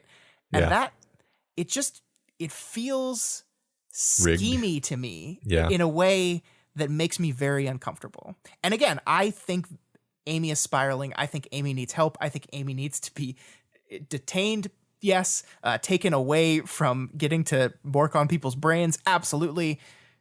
But yeah, you said rigged, and I like that. I mean, it is, and in the mind of someone who is 100% zero doubt convinced that the person that they're dealing with needs this, this is the only consequence, this is the needed consequence, the system being rigged against them doesn't matter, right? Because well, it's like if you plant a gun on a person you know for a fact is a murderer, well, that's okay. Yeah. Because they're a murderer. Yeah. Yeah, no, I like that comparison a lot because like we've compared Victoria to a cop more than once, obviously. Mm-hmm. And she does kind of fill that trope. Yeah. I just the way this is written too, and I don't, maybe I'm putting my feelings towards this into the text too much, but the language of it just seems schemy to me. Would there be pushback? Probably. A lot of this was hinging on my knowledge that Amy had been lying about how certain it was. If there was pushback, maybe a test. If she couldn't fix this person she'd altered, she was too dangerous. If she could, I'd back down. No, you wouldn't. Yeah. We'd have to give her a chance first, use every resource to get her a stable place for the person's sake and for absolute fairness. Like, it just seems like it's like the interest in fairness and the interest in like giving her the maximum possible effort seems like overconfident in her failure to a degree that it's no longer about the person she hurt anymore and making sure that the person she hurt is as fixed as possible. Right. Yeah. And that's what makes me feel uncomfortable about it. Right. I think just to zoom back to a higher level, lest it need be said, I think Victoria is a great character. She's an admirable, heroic character. I see her as being a great hero and role model as a fictional character. Mm-hmm. But also she has been constructed to have this aspect of her character, pretty much everything related to Amy, where she will do backflips of motivated reasoning to get Amy away from her, to if possible, quote unquote, solve the Amy problem. She has tried to smash her before for getting in too close proximity. This is an area where this otherwise extremely heroic and upright character goes into a self-justifying mode, which is actually quite unlike her, and that's what makes it interesting. That's what makes it fascinating as a character, is that she's this really moral person who is suffering so much. She's got her leg in the metaphorical bear trap, like she's and it's like it hasn't gotten any better, and she's at the point where she'll just do anything to fix it. And it goes back to this final solution thing, this permanent solution thing, right? We need permanent solutions. I think you're right. I think, we have a tendency, I think if you take this plan and you remove all the context from it and just look at it objectively, it's a pretty fair thing. But I think you're right. Yeah. I think you're right that when it comes to the character, it's a change for her. And that's the significance of it. This is not the Victoria that we know. Mm-hmm. Yeah, well said. Yeah. So we want to talk about the smile a bit. Let's talk about the smile because, Victoria. One thing Victoria, we talked about it earlier. One thing Victoria has latched onto is Amy's smile and how fucking angry it makes her that she's smiling. And at the end of this interaction, Amy's happy. Why is Amy happy? Because Victoria just told her, "You can come visit me." I believe that you believe you have this handled. I believe you, and I'm willing to open a line of dialogue with you, which is everything that Amy wanted. And then Victoria smiles at her, and she says, my smile was a lie. And Amy smiles back, and Amy's happy. And Victoria's like, I don't know how you could be fucking happy right now. Right. And it's like, well, because you just gave her the thing she wanted. I mean, you're Right. lying to her, but you just gave her that stuff. Like, you just fake smiled at her. Yeah. Right. Maybe she's fake smiling. You don't know. Right. Like, I just think it's very funny that she latches onto this thing specifically while standing next to the little girl who smiles, when she's not happy, while lying with her smile, that she's completely unable to comprehend why Amy would be smiling right now. Yeah. Well, I mean, that's what I mean about hate being toxic, because hate will make you just be like, fucking Honda Accords. I fucking hate Honda Accords because that guy has a Honda Accord and I fucking hate him. And everybody gets a Honda Accord is a piece of shit. It's like, what? This episode's sponsored by Honda. Yeah, but like, I mean, exactly. But like, you know what I mean? Like you find it, like you'll hook on to anything and it becomes, that you fucking guy and your hair, so that's how I saw it. That's how I saw the fixation on the smile. Mm-hmm. Yeah. So I love this moment when Kenzie says, I can only listen to two things at once. Because you almost pass over it. You're like, wait a second. Yeah, I missed out on the first read. And then I went, it's great. It's perfect. I hope everyone read that because it's really wonderful. Yeah. So then Lewis comes in. Basically, they've wrapped this up anyway. Lewis comes in and summons them back into the other room. Speaking of things that we missed, how did I miss Dot curled up terrifyingly in Amy's hair, silently snarling at Victoria as she approaches her, and then Victoria proceeds to verbally gut punch her? I don't know how you missed that, Matt. It's amazing. It's like the best image ever. Like as she gets close enough, she gets willingly closer than she's ever gotten in this story. Yeah. And as she does, she sees this little demon who we love, but Victoria doesn't. Yeah. Curled up in her hair. It's so horrifying. Yeah. Especially since Victoria makes sure to mention that her curls needed a little more conditioner. The curls of her hair needed a little more conditioner. Yeah, it's just like the classic Victoria burn. Oh my God. I love it so much. Yeah. Yeah. And I think it's great because, yeah, I mean, it shows like Dot is this character that we've known since arc 3, I think, right? And she's like this intensely loyal character to Amy. Victoria sees her as nothing but like the monster on her shoulder. Like it's evidence of Amy's, increasing monstrousness that she has like a familiar on her shoulder that's a monster, right? But we know her as this little fantasy adventure character who finally found a queen. Right.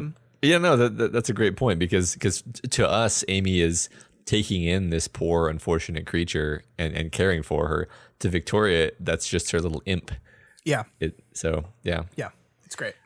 So as they go back in the other room, Lewis is speaking for Shin, and apparently they have all voted to arrest the heroes. Oh, well, it's going to be quite hard to initiate Operation Set Amy Up for Failure if we're in jail.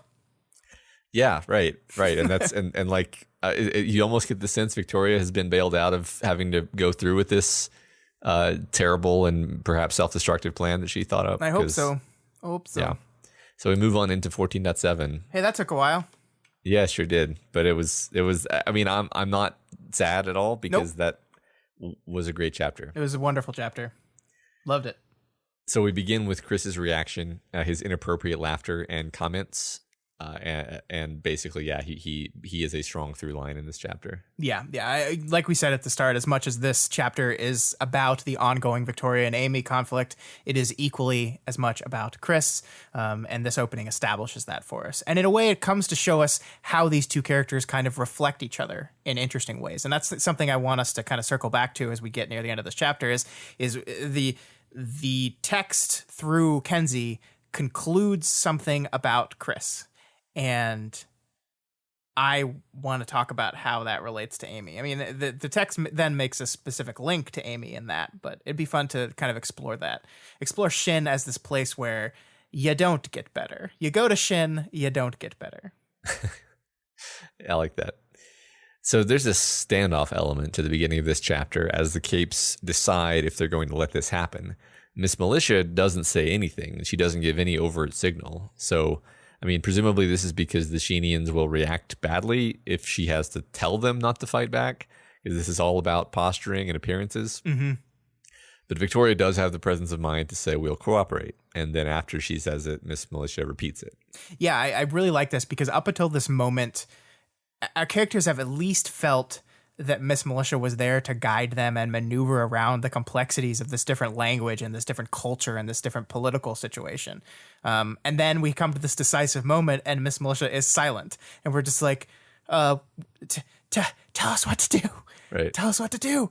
But she can't. And then the team makes their own call, and Victoria makes the right call here. And that's one thing I want to say. As much as we were critical of Victoria and her plan last chapter, one thing that I am continually impressed with by Victoria is, as much as she's suffering, as much as she's dealing with this Amy stuff, she does manage to separate or parse the personal shit she's going through and the responsibility she has as a Cape in the moment differently a little bit here. Because, like, you would think, and with other characters, a person that's, like, having a safe harbor in their hatred right now would react very violently to assholes deciding that you need to go to prison.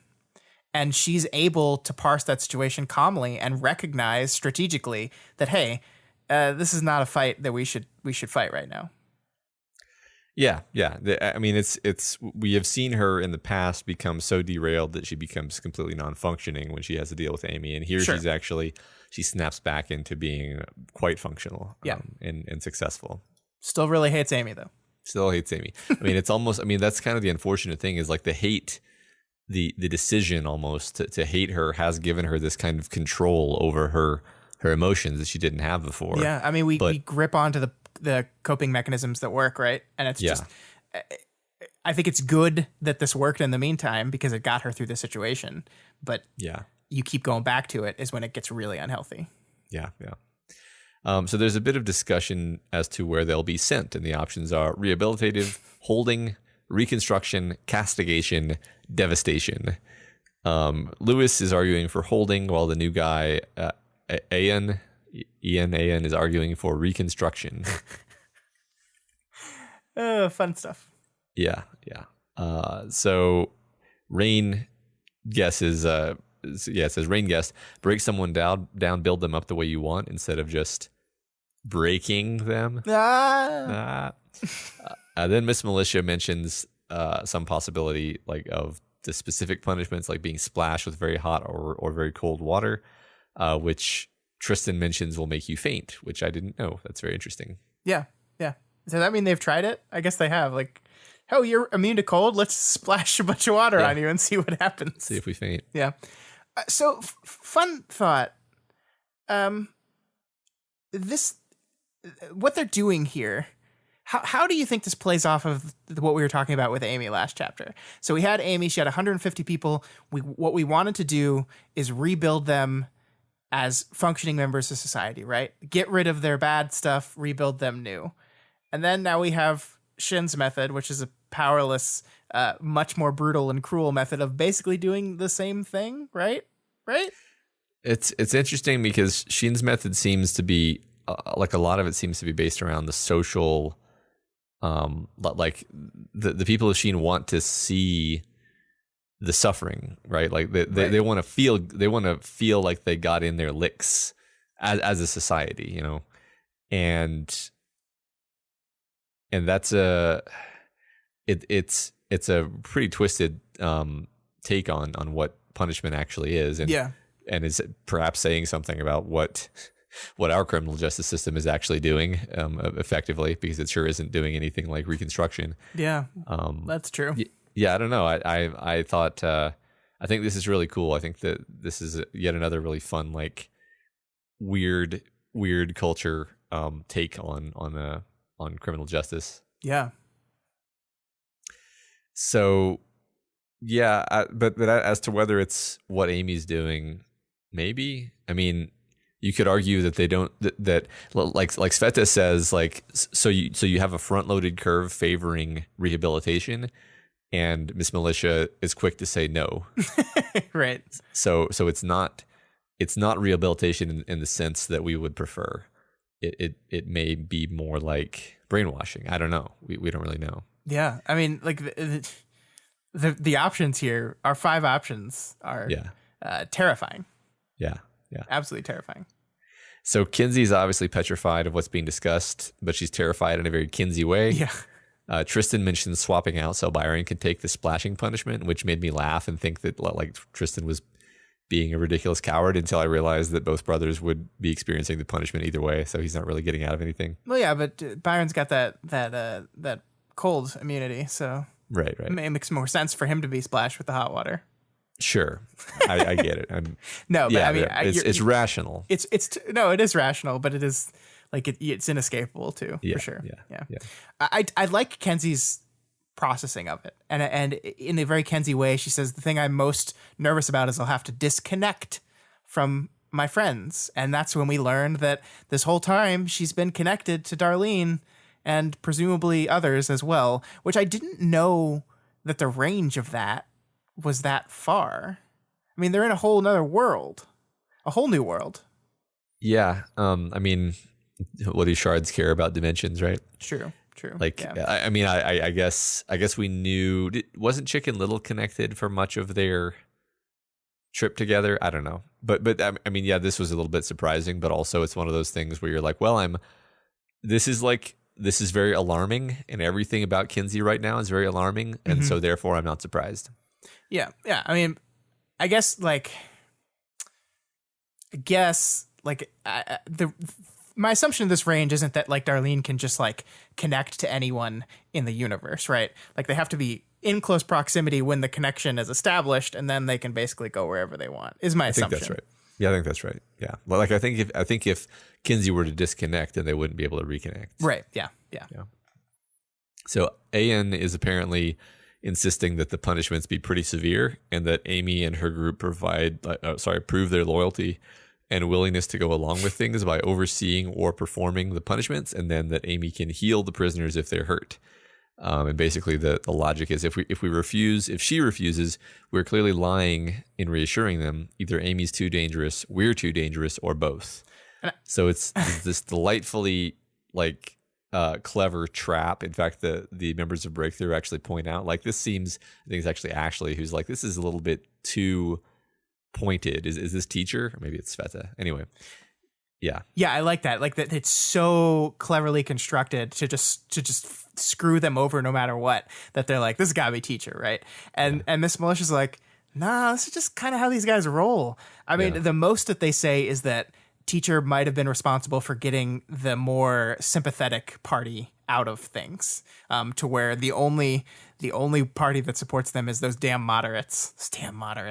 Yeah. Good for nothing. But I think this is actually, like, this teacher reference, it kind of feels like a throwaway thing, but I think it's actually important to kind of recenter ourselves, because this arc is kind of fragmented in that we started off with this first couple chapters where we're like, all right, we're going to move against teacher. It's happening right now. We're going to move against teacher. And then it was like, well, no, it's delayed for a couple days. Now we have to go through this PR thing. And now we've jumped into this whole other part where, okay, we're on Shin now. And now we're dealing with the Victoria Amy stuff again. And I really feel like the story of the arc needed something to connect us back to our through line of the overall plot so far. So by just throwing this little bit in here, what Wild Bow has done is said, the stuff that you're going through right now is still related to the conflict you've been fighting against the entire time. Yeah, yes, this is specific to Victoria and specific to Amy and specific to our problems with Shin in general, but this is all at least tangentially connected to the moves that teacher is making. And I think that's an important connection to go back into. Yeah, I think that's a good point, because when you're reading long form storytelling and you are thinking like, oh, okay, now we're gonna fight that guy. And then the story swerves. You're like, oh no, I don't want this. I wanted to go fight that guy. And this is kind of allowing us to have our cake and eat it too, actually, because we kind of are still in that plot line. We're just going about it in a way that's fresh and surprising and not what we expected. Yeah. Cool. So there's this moment here, Matt, where as they're getting arrested and as she's realizing that it might be Amy that has to put her hands on her to arrest her, she says, the feeling now was of something institutional and wholly unfair, something biased against us that was now dragging us inch by inch towards something ugly. So just so we're clear here, here's what happened.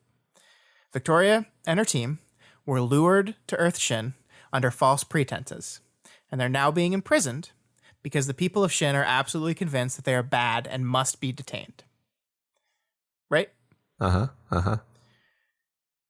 Isn't Victoria's plan to lure Amy to the warden's headquarters under false pretenses and then imprison her because she's absolutely convinced that Amy is nothing but bad and must be controlled and imprisoned?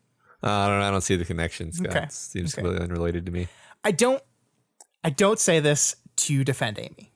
I don't say this to say that what Victoria wants to do to Amy is the same as what Shin is doing to them, or that what the heroes did to deserve this treatment is similar to what Amy has done. I'm not saying that. Don't worry, my Amy rant is coming up. We're here. It's coming soon.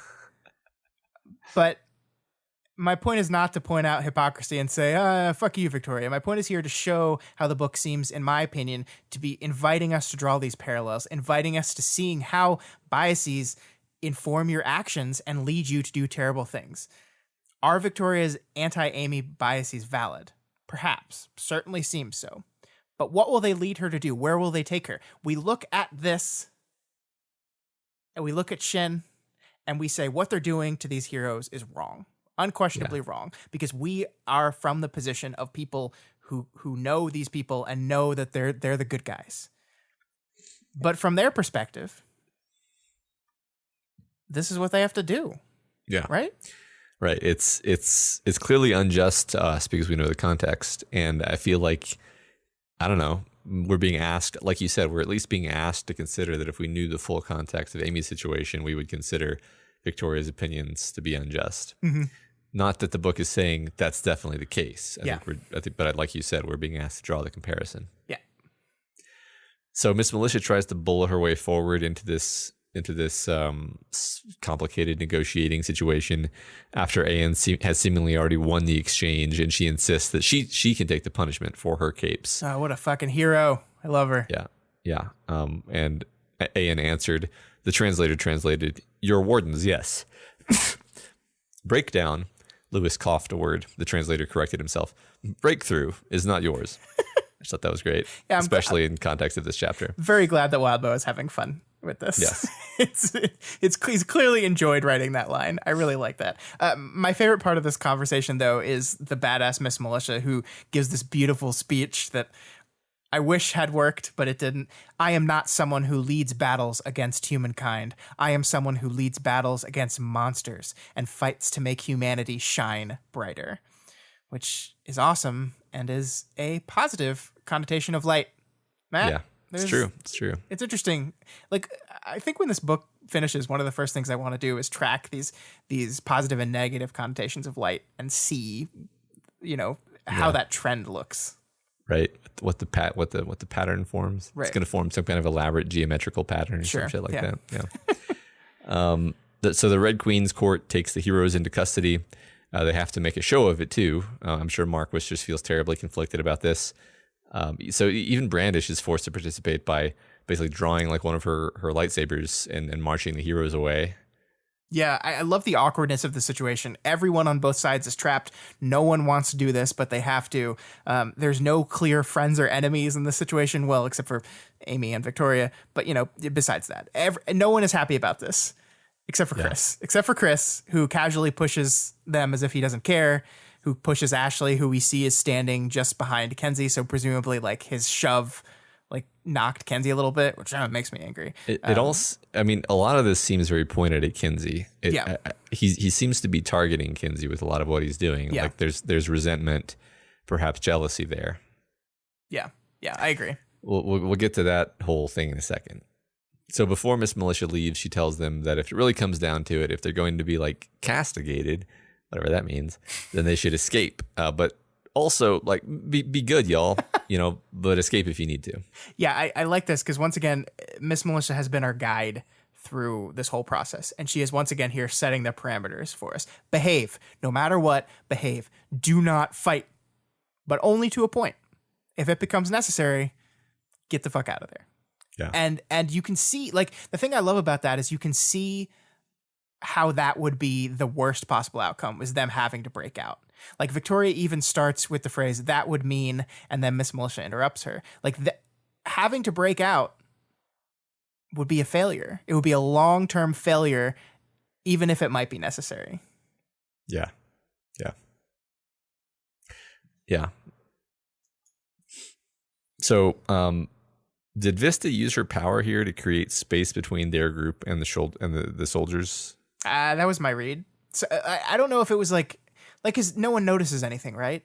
So like, I don't know. She's got really cool space tricks now.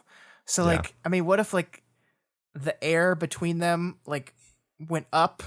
Like, so a bullet shot just goes just bends, like, I mean, she could do a lot of whole cool stuff that I can't even process. So it's something that nobody notices, but she's doing something. Right. I guess that was, it was something I missed or I read, and then I was like, maybe that'll be explained in a minute. And then it wasn't really. So I was just left to be like, okay, well, I think she did something, like you said. Yeah. That the capes noticed, but the soldiers didn't, I think. Yeah. So there's this exchange here where I'm going to focus more on the latter half of it, but basically Vicky is trying to kind of touch base with Natalie, see if she's holding up, and Natalie's like, I guess I'm coping, but it seems like you're in a worse situation. And Vicky's like, that's life as a cape. Even before I had powers, I made myself stay up until I heard my parents come back in. My dad taught me some first aid from pretty early on. I didn't know you stayed up, my dad said. I ignored that, addressing Natalie. So for some reason, I love this because it's one of the only times that Mark specifically has been confronted directly with what all this Cape family bullshit has cost him. Yeah. Like it's kind of been obliquely surrounding him because he's kind of living in like the shattered wasteland of a broken family. But also, like, Victoria saying this to him, I feel like actually is meaningful. Be like, you and mom going out to play costume punching games at night was terribly traumatic to your small child daughter and may have layered in some of the things that are going on to this day. Yeah, I mean, it kind of like, like Mark, who is like not necessarily like an actively bad parent, but just like an absent one, right? Like, I mean, and he was going through his own shit. Like, he was depressed for a very long time, but he kind of just like, you kind of just get the feeling that he was just mentally unaware of anything, and like just didn't know, like never paid attention, or was incapable of paying attention, or was just totally like, I like it because Victoria's relationship with Carol has gotten most of the attention in this book for obvious Carol asshole reasons, but like I like this window into the focus on his side, who is a responsible by omission, almost, that he just wasn't there. He wasn't aware enough. He wasn't paying enough attention to what was going on. And this is a moment of him realizing that on some degree. I feel like he abdicated a lot of responsibility and a lot of decision making to Carol. Yeah. And I mean, that's in my mind, that doesn't absolve you of your responsibility. It just makes you weak. But that's my position. Anyway. Got him. Yeah. Suck it, Mark. That's right. Just been waiting this whole book to get in a real good Mark dig. Yeah. Carol's gotten plenty of digs. Where are all our Mark digs? Bring out your Mark digs, guys. Yeah, let's make this is Mark week, everyone. So the heroes are taken into a castle fortress, into some co-ed showers. Vicky is surprisingly stolid in the face of having to strip in the same room as Amy. I mean, it sucks, obviously, but she doesn't have a meltdown. Tristan steps in and suggests that Amy keep an eye on him. And Amy is just remarkably dumb here. Like this. Okay, so not only does she not just gracefully stay away from Victoria without any prompting, which she should do, but she makes it clear that she is looking at Victoria when she's been asked not to by talking about her scars. Unbefucking believable. How stupid do you... I mean, it is the dumbest thing she's ever done in her entire life. It is. Like, we haven't even gotten to the worst part of it yet. This is pretty terrible, but the rant's coming. Because like I was mad here, and then the bullshit line she gives at the end of the Chris conversation, just like I exploded. That was hitting the detonator on my anger.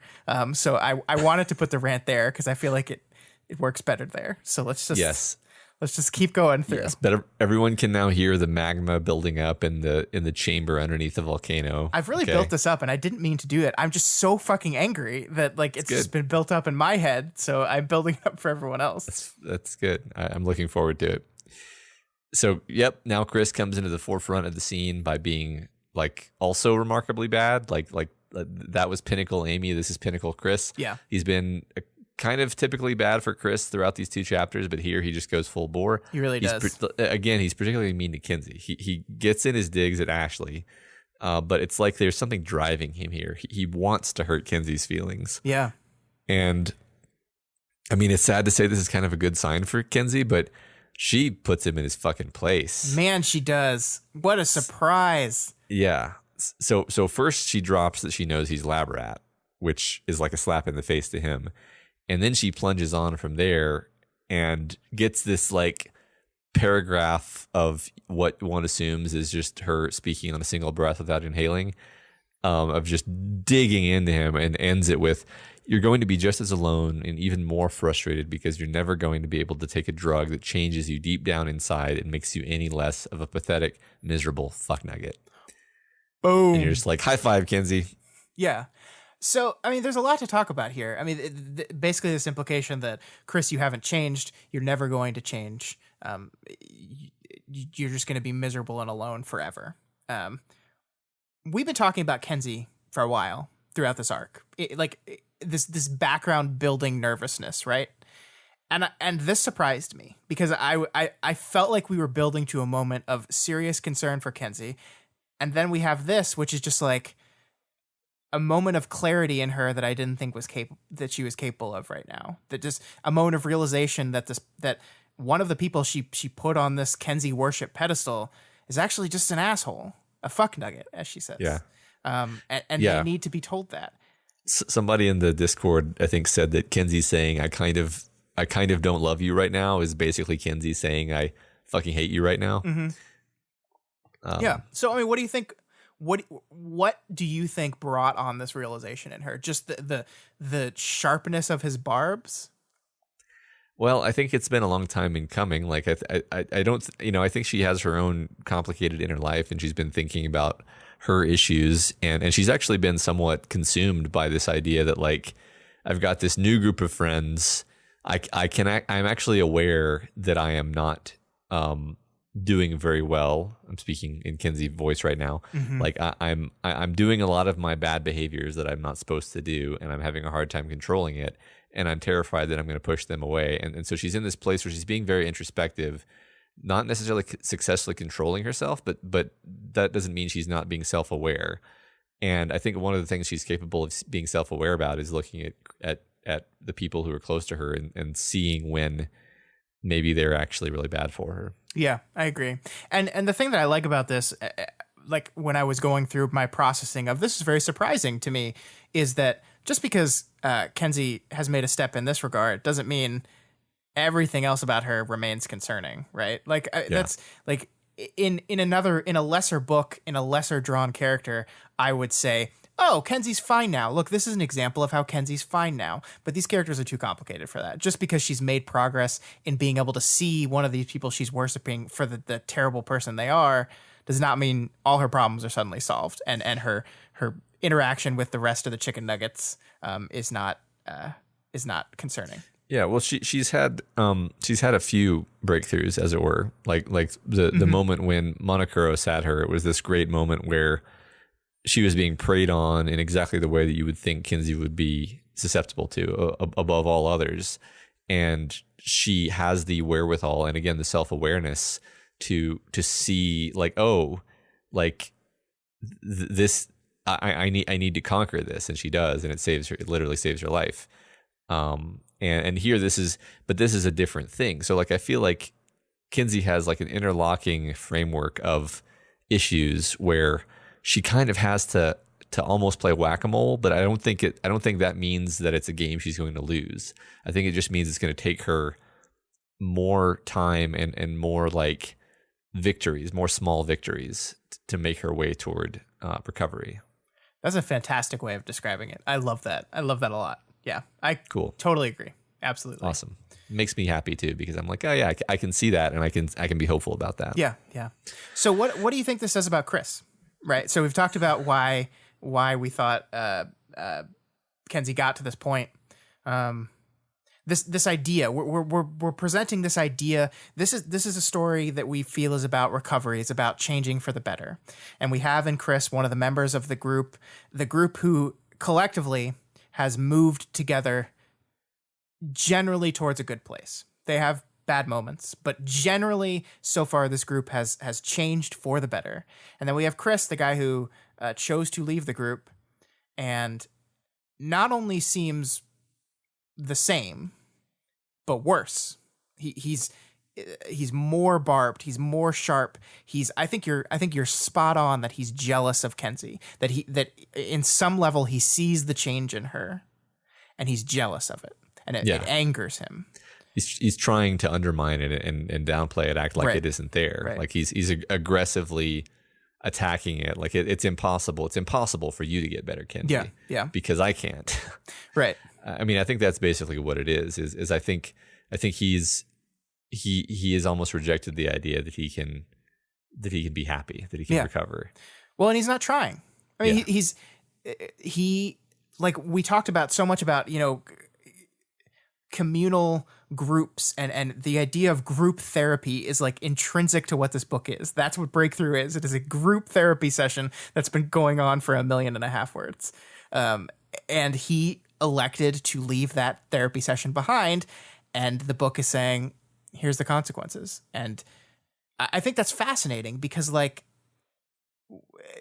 how this relates to other characters. I mean, specifically how this relates to Amy, who has done a very similar thing. I mean, they're both in the same world. They both left behind to chase what they wanted in the way they thought was the best way to chase it, even though everyone around them was telling them, well, not everyone around them, but the people they should be listening to around them was telling them, no, this is not the way. This is not the way you should go about this. Here's the correct path. Here's the path we think is best for you. And they both decided not to take those paths. And here are the consequences. And those paths are through other people, through the support and the power of community. Yeah, and I think that you could say that, the contrast is that both Chris and Amy went for something more like personal power, and I might even want to say autonomy, because they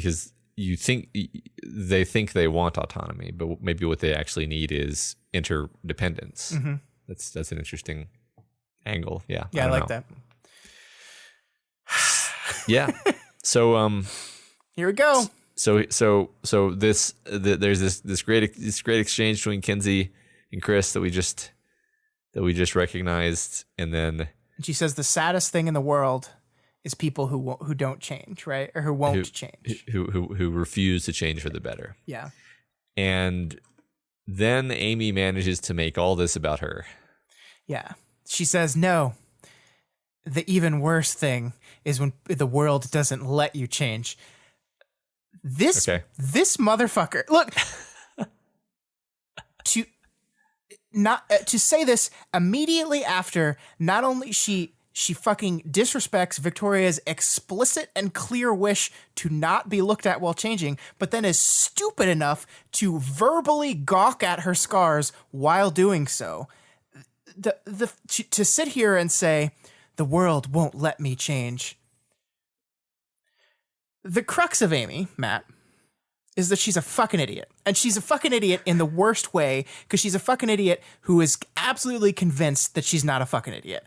And this all goes back, to me, this all goes back to this one moment that sticks out for me only because my mind has been completely changed on it. The moment where Amy chooses to go to the birdcage after what she did to Victoria. When I first read that part of Worm, my read on that moment was, this is Amy, taking responsibility for her actions. I did this. I should be punished for it. I'm going to go to the birdcage because that's where I belong. More time with this character has completely changed my reading on that. Amy going to the birdcage was not accepting responsibility. Amy going to the birdcage was avoiding it. And that is the thing that is true throughout every single one of the interactions in this book. She wants to prove she's better. She wants to prove to Victoria that she's not the person that did those things to her. She wants to make sure Victoria is okay. And she says she's willing to do whatever it takes. Except she's not. That's bullshit. She's not willing to do whatever it takes because time and time again, people tell her what it will take and she ignores them. She doesn't listen. Don't look at me in the shower. Don't be in this room. Get out of here. Even Tristan is like, hey, look at me instead. I understand you're in a situation where the government of Shin is making you stare at people to prove that you have power over them. Look at me. I got a dick. Look at my dick. No. She doesn't listen. She just doesn't listen.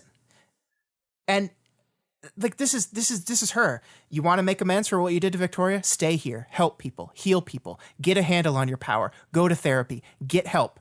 Nope. I'm going to go to the birdcage. You want to show Victoria that you're better? Stay here. Help the wardens. Help the city. Give Victoria space and deal with your own shit. Nope. I'm going to go to Shin and cure people's brains. Amy's I'm willing to do whatever it takes that she said last chapter is a lie. It's an absolute fundamental lie. She is not. She's only willing to do whatever it takes as long as the list of whatever it takes are things that she already wants to do. And that's not change. That's not getting better. That's not recovery. That is you dictating your own recovery to be most advantageous to you. And I think back about Rain and that moment where he stood in that courtroom and said, I accept your punishment. Do whatever you want with me. You want me to go to jail? I'll go to jail. You want me to stay out here and help the way I can? I accept that. Here's what I want to do. I want to stay out here and help, but I will do what you want me to do. And that is something that Amy has never done. Never just listened to the people and done what they needed her to do. It's always been what she needs to do. Yeah. Yeah. It always has to be on her own terms. Yep. And it's consistent. You're exactly right. And she'll even throw around her power like as a threat to get what she wants. But it's always, that's what's frustrating about it, is it's always wrapped up in this self-image that she has of being the perpetual victim. Yep. She's not throwing around her power. She's just, I'm doing this because you're making me do this. Yep. And that's even more frustrating. I think that's the element that drives people crazy about it, because at least you can like respect somebody who's willing to just be a bold-faced liar to get what they want. But this is someone who, she's not even lying in the sense that she's saying something she doesn't believe. She actually believes that she's always right and she's always being wronged by everyone. Yeah, and it's not to say that I don't think that's an understandable situation.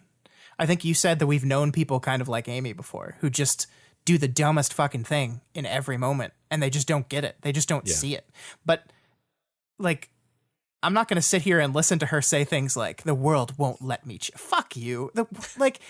Come on. No. Like the only person that has all her sights set against you is Victoria.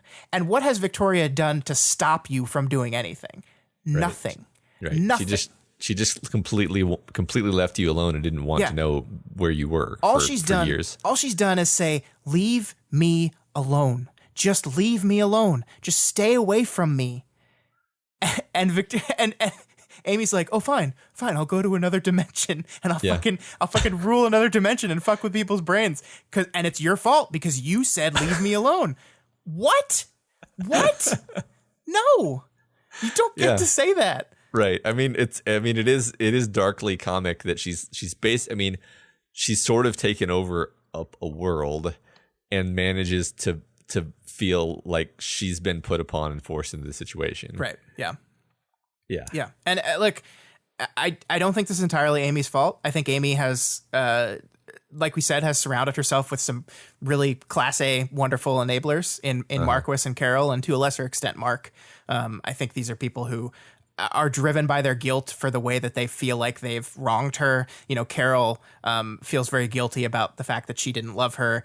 Marquis feels very guilty about the fact that he, through his choices and through getting arrested, was kind of forced to abandon her, and he feels a lot of guilt over that. And these characters are driven by this guilt to kind of just allow her to do these things and to maybe not come down on her as hard as they should.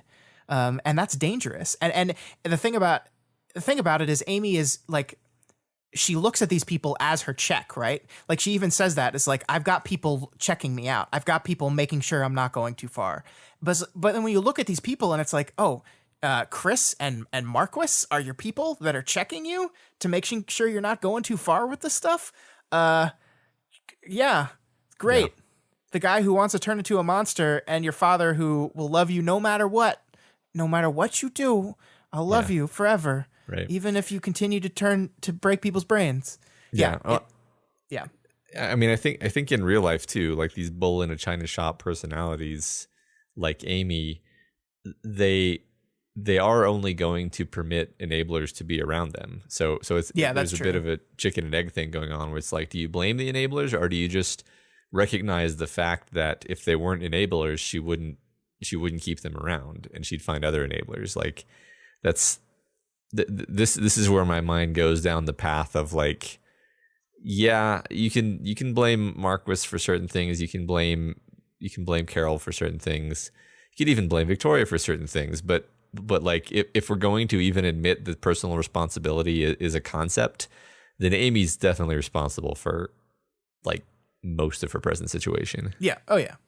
And it's her inability to take that responsibility, and she thinks she's taking responsibility but she's dictating the terms of that taken responsibility, like going to the birdcage, right? Like, yeah. It's just this has become the crux of the character to me. It's like, look, I went to the birdcage, I'm taking responsibility, and then everyone's like, you threatened to release a plague if we didn't send you there, and we told you no, we told you don't do that, and here's the other ways in which you can take responsibility. No, I can't do it that way. I must be punished. Yeah.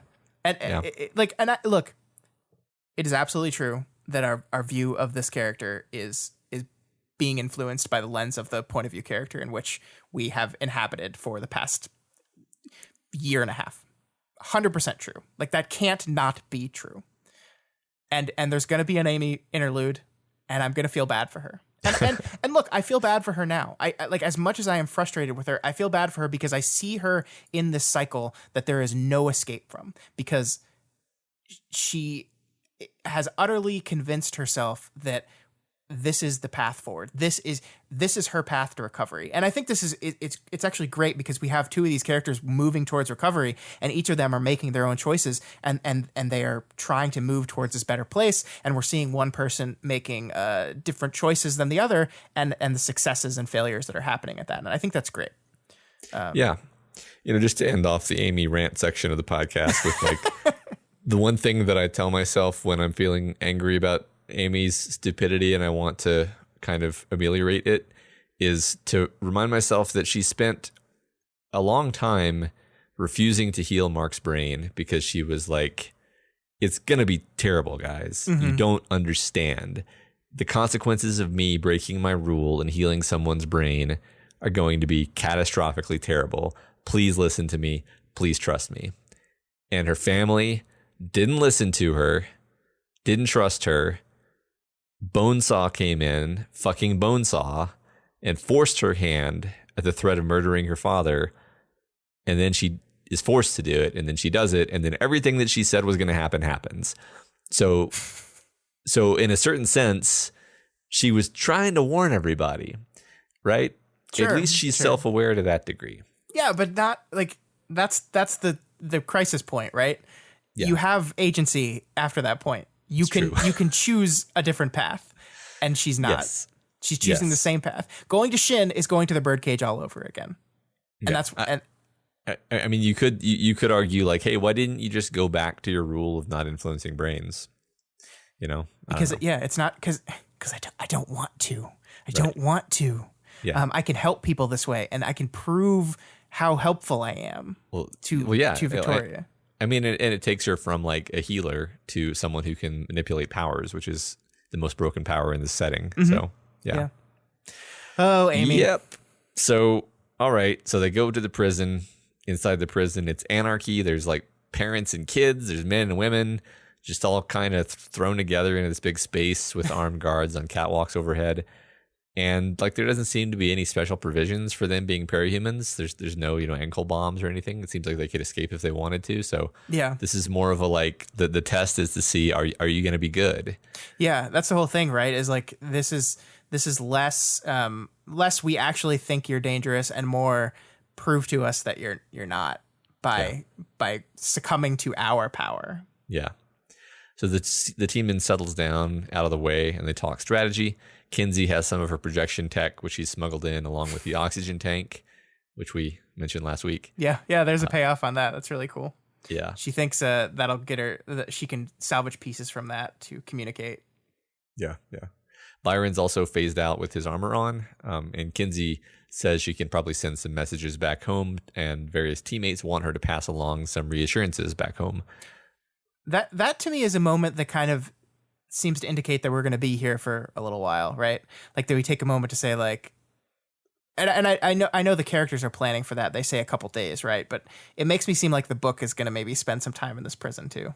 I got that feeling from this scene where it's like, oh, we're setting the chessboard. Yeah. This is not a one chapter affair. So yeah. So the chapter ends with Victoria saying that Citrine needs to be contacted because they'll need her help, and it's good conclusion. Yeah. We'll need some help from above is what they say, which has very interesting connotations. Yeah. I tried to scratch at that. I couldn't figure out if there was anything there exactly, but yeah, I like that. Yeah. All right, let's do some discussion questions, Scott. All right, let's do it. So last week, the question was your favorite small background character reaction. Cal Subalu V2 mentions the moment when Taylor trolls Emma right after being outed as Skitter, and then alternatively mentions Imp's first appearance in the story and compares it to being like a ninja in kabuki theater, moving around in the background without the point of view really appearing to notice or react appropriately. I thought that was a cool comparison. I didn't know that about kabuki theater. Yeah, I like that a lot. I mean, I still have very distinct memories of the first Imp scene when you're just like, huh? What? Yeah. And then I think I actually have seen since then posts on the Reddit where people are just like, who's this Imp character and when was I introduced to them? Like, you weren't. That's the thing. Right. LRD says, in Sentinel 9.5, Shadowstalker speaks glowingly about Dean and Victoria's relationships. She's mainly trying to hurt Vista, but in doing so, she gives us a sense of behind-the-scenes love story that we're still seeing shockwaves of 35 arcs later. That's great. I like that response. Yeah, and it's good to be reminded of here how long that's been kind of in the story as an element. Yeah. Stelhex says, we've got this scene with Taylor in the cafeteria, cornered, doxed, and out of ideas. Taylor realizes that the heroes are still playing it safe when going against her, and she smiles. And when he sees the smile, Clockblocker says, holy shit, it's really her. And that they say, this tiny snippet doesn't tell us anything new, but it reinforces everything, including, but probably not limited to, Clockblocker and Skitter's relationship, whatever it is, not romantically, just how they think about and act toward each other. They are enemies, but there's a mutual respect there. Clock appreciates Skitter's cleverness. Skitter appreciated his willingness to talk to her. Number 2, without seeing the swarm of insects, it's really hard to believe a teenage girl right in front of you could raise anywhere near this much trouble. Number 3, just the emotional impact of the smile. Imagine if Wildbow had decided on describing some other reaction, defiant, continuing to try to convince her it's hopeless, or just an uncomfortable silence as everyone wonders what she's got up her sleeve. It doesn't really have the same impact. And number 4, Taylor is in many ways pretty clueless as to how she's perceived from the outside. Yeah, I like that. Clockblocker's relationship, quote unquote, with Taylor is one of the highlights of the book to me. Just like this, he's kind of just like a guy who is utterly convinced of how terrible she was, like forced to reckon with the reality of her effectiveness, and then of course dies horribly, because that's what you get. Right. Hang out with Taylor, you're going to die horribly. And then complains that everyone thought they were dating between those two extremes. Right. Next up, we have Sarah Penguin, who says, the little girl who waves at Sveta while drinking tea at Miss Treats.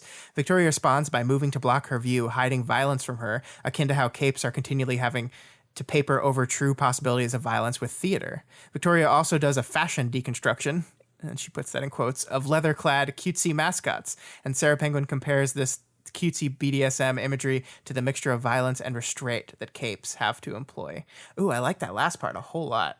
Yeah, it was a really interesting post because Sarah Penguin is pointing out a few different things about this scene that are basically parallels to the whole cops and robbers theater aspect of capedom. I thought it was really cool. Not something I noticed at all, actually, but I think there's something to that. I do like those metaphors, like the Victoria blocking to respond to her view, hiding violence, like with theater. Yeah, there's a lot to that. There's a lot how capes interact with humans.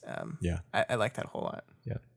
Vice Versailles says they kind of say that the way Worm danced around topics in general, such as Tattletale balking at 2 mentions of the Simurgh in one conversation, really lets the presence of the Simurgh loom, and is escalated even further by the appearance of Leviathan in, how could something be worse than this kind of way.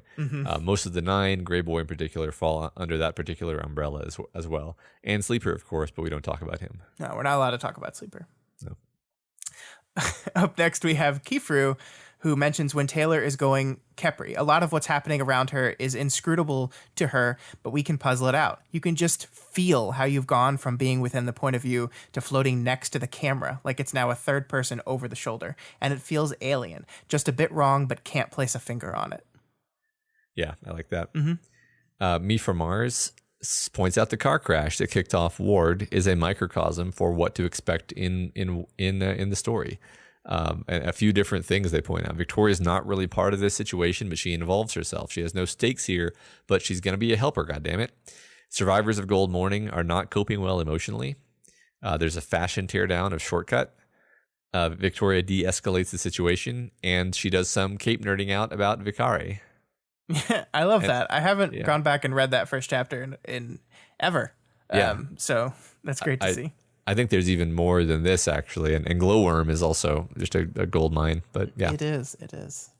Next up, we have Death of the Artist. Is it Arts or Artist? It's Artist. Sorry. Artist. The moment where Golem watches Weaver as she reels from just having done a toddler murder. This is doing a lot of work because we're still catching up with Taylor after the time skip. We calibrate who Golem is as a person as well. We have no idea who Theo is and how he thinks after all these years. Seeing his reaction to Taylor is what sells the drastic paradigm shift he thinks after all. Paradigm shift of Theo's perspective from Taylor's. I lost my place there. Wildbow uses Taylor's reaction to show us, instead of telling us exactly the sort of perspective Theo has and what sort of person he is. It's multitasking worthy of Queen Administrator. I like that a lot. I like that too. We talked for a very long time in Worm about that decision to pull away from Taylor's point of view immediately after that moment. And I continue to marvel at just how effective of a choice that was. Yeah. And we spend a long time with Theo. I forgot until, occasionally I'll go back and look at that part of the story and remember like, oh yeah, like the whole climactic battle is actually Theo's point of view. Yep. Beard of Valor mentions when Emma was chanting madly to herself while Taylor was trying to talk her way out of jail. I remember that. And she's like aware of it, but not fully aware, like Taylor's like she's aware of it enough to point it out, but like not the implications of it. Yeah, Beard of Valor kind of went on to talk about how Taylor was like annoyed that Emma was like imposing on her moment almost just by being there. And yeah. And lastly, we have March Was May, which is a good name, who mentions Kenzie smiling. It's a background thing that Wiley E. Boyote, which is the most creative wild bow name I've seen, has going on from the start of Ward, and makes the reader realize they have misinterpreted everything. Yeah, that is a very background thing that you almost miss if you're a lot of, like, there's so many instances of her smiling that I probably just totally missed the first time around. Certainly early on when you're just like, oh, I guess she's just kind of an awkward kid. Yeah. Eventually, as like more and more sinister weirdness builds up, you start to read into it. But yeah, like I still, like we've said, I want to go back and reread it, reread the story with that in mind, and because there's gonna be so much more stuff to notice. Mm-hmm. All right, new discussion question. So Kenzie in these chapters basically posits that Chris cannot and will not ever change, at least in the sense that he has decided not to, right? Yeah. So is she right about this, that he is incapable of change, and how does this compare to other characters such as Kenzie herself? Basically, talk to us about change. Talk to us about change. This is a little bit less of a pointed question than usual. It's more of a prompt to just talk about the nature of characters changing, what is required for change to happen. Yeah, we've stuff seen along those lines. I mean, we've seen many instances in this book now of characters who have changed and characters who have not changed, and we talked about a little bit ourselves about our interpretations of how that relates to individualism versus community. But I just want other people to explore that a little bit as well. What do you think? What do you think it's saying when Rain has successfully changed? Or has he? That could be an interpretation of the question as well. Or Kenzie has successfully changed. Ashley has successfully changed. Chris has not done so. Amy has not done so. And how do their choices reflect what the book is ruminating on change, you know? Yeah. So we'll just write a whole paragraph to explain all that and put that in the show notes. Yeah. And you just give us your one paragraph answer. Just one sentence answer. Well, that's all we got for you this week on We've Got Ward. You guys are all part of this show now, so feel free to provide us with advice, questions, or thoughts on this week's reading. You can reach out to us via email at gotwormpod@gmail.com or over on our Twitter account at gotwormpod. My personal Twitter is at scottdaily85, and Matt's is at Honda Accord. Honda Accord? Yeah, Honda Accord. Honda Accord. You know, I own a Honda Accord, everyone. Do you? So do your Freudian analysis on that. I thought you had a van. I have a van as well. You have 2 cars? Yes. Wow. Yeah. Fancy. So if you're not already subscribed to We've Got Ward, we strongly recommend you do so and never miss an episode. You can find us on iTunes, Stitcher, YouTube, Google Play, and pretty much anywhere else in the world you can listen to podcasts. And as always, you can find this and all the other shows we do over at doofmedia.com. That includes Deep Impact, a chapter-by-chapter analysis of Pact by the Media MD guys, Ruben and Elliot. They're on arc 7 now. It's like they're over halfway through the story now, Matt. It's kind of crazy. Yeah, it's really great. I really enjoy this show. I usually catch up to it in like spurts of several episodes at a time. I'm not sure why I do that, but I guess that's just how I like to do it. But yeah, it's a lot easier to do that when their episodes are only half an hour long, just like this one. Yeah. Yay. Yeah, so if you like our shows and you want to support them, please consider donating to our Patreon account, patreon.com/doofmedia. You can donate $1 a month or whatever else you can afford. Supporting us on Patreon gives you tons of great bonuses, like voting in our quarterly fan art contest, like we just completed one of, Q&A sessions with Scott and I, access to live streams of our recording sessions, like this one that's happening right now, and our excellent Discord chat where cool Parahumans fans hang out all day. Special thanks to new Bidoofs, Jason P. and Twilight's View at the $1 level, and Jesse D. at the $5 level, and also to new Doof Troop members Michael S., William H., and Eden M., all at the $10 level. Thank you so much, everyone. We really appreciate y'all. And Guys, it is it is you who make this all possible. You are all amazing. All of you. I love you all.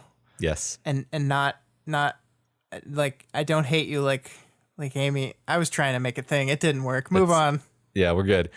And as always, make sure you go over to Wildbow's Patreon while you're trying to parse Scott's statement. Patreon.com/Wildbow and donate to him as well. This is his world. We're just playing in it. And if you cannot afford to donate right now, that is absolutely okay. You can instead help us out by sharing this podcast with everyone you know and some people you don't. Or you can head on over to Apple Podcasts and leave us a rating and a review. I'm not even going to say it this time, Matt. No. I'm not even going to say it. Just move on. Well, that's it. You can try to pick up the energy again. That's it for this week's show. Next week on the show, we continue with breaking. All by myself, without any reviews. All by myself.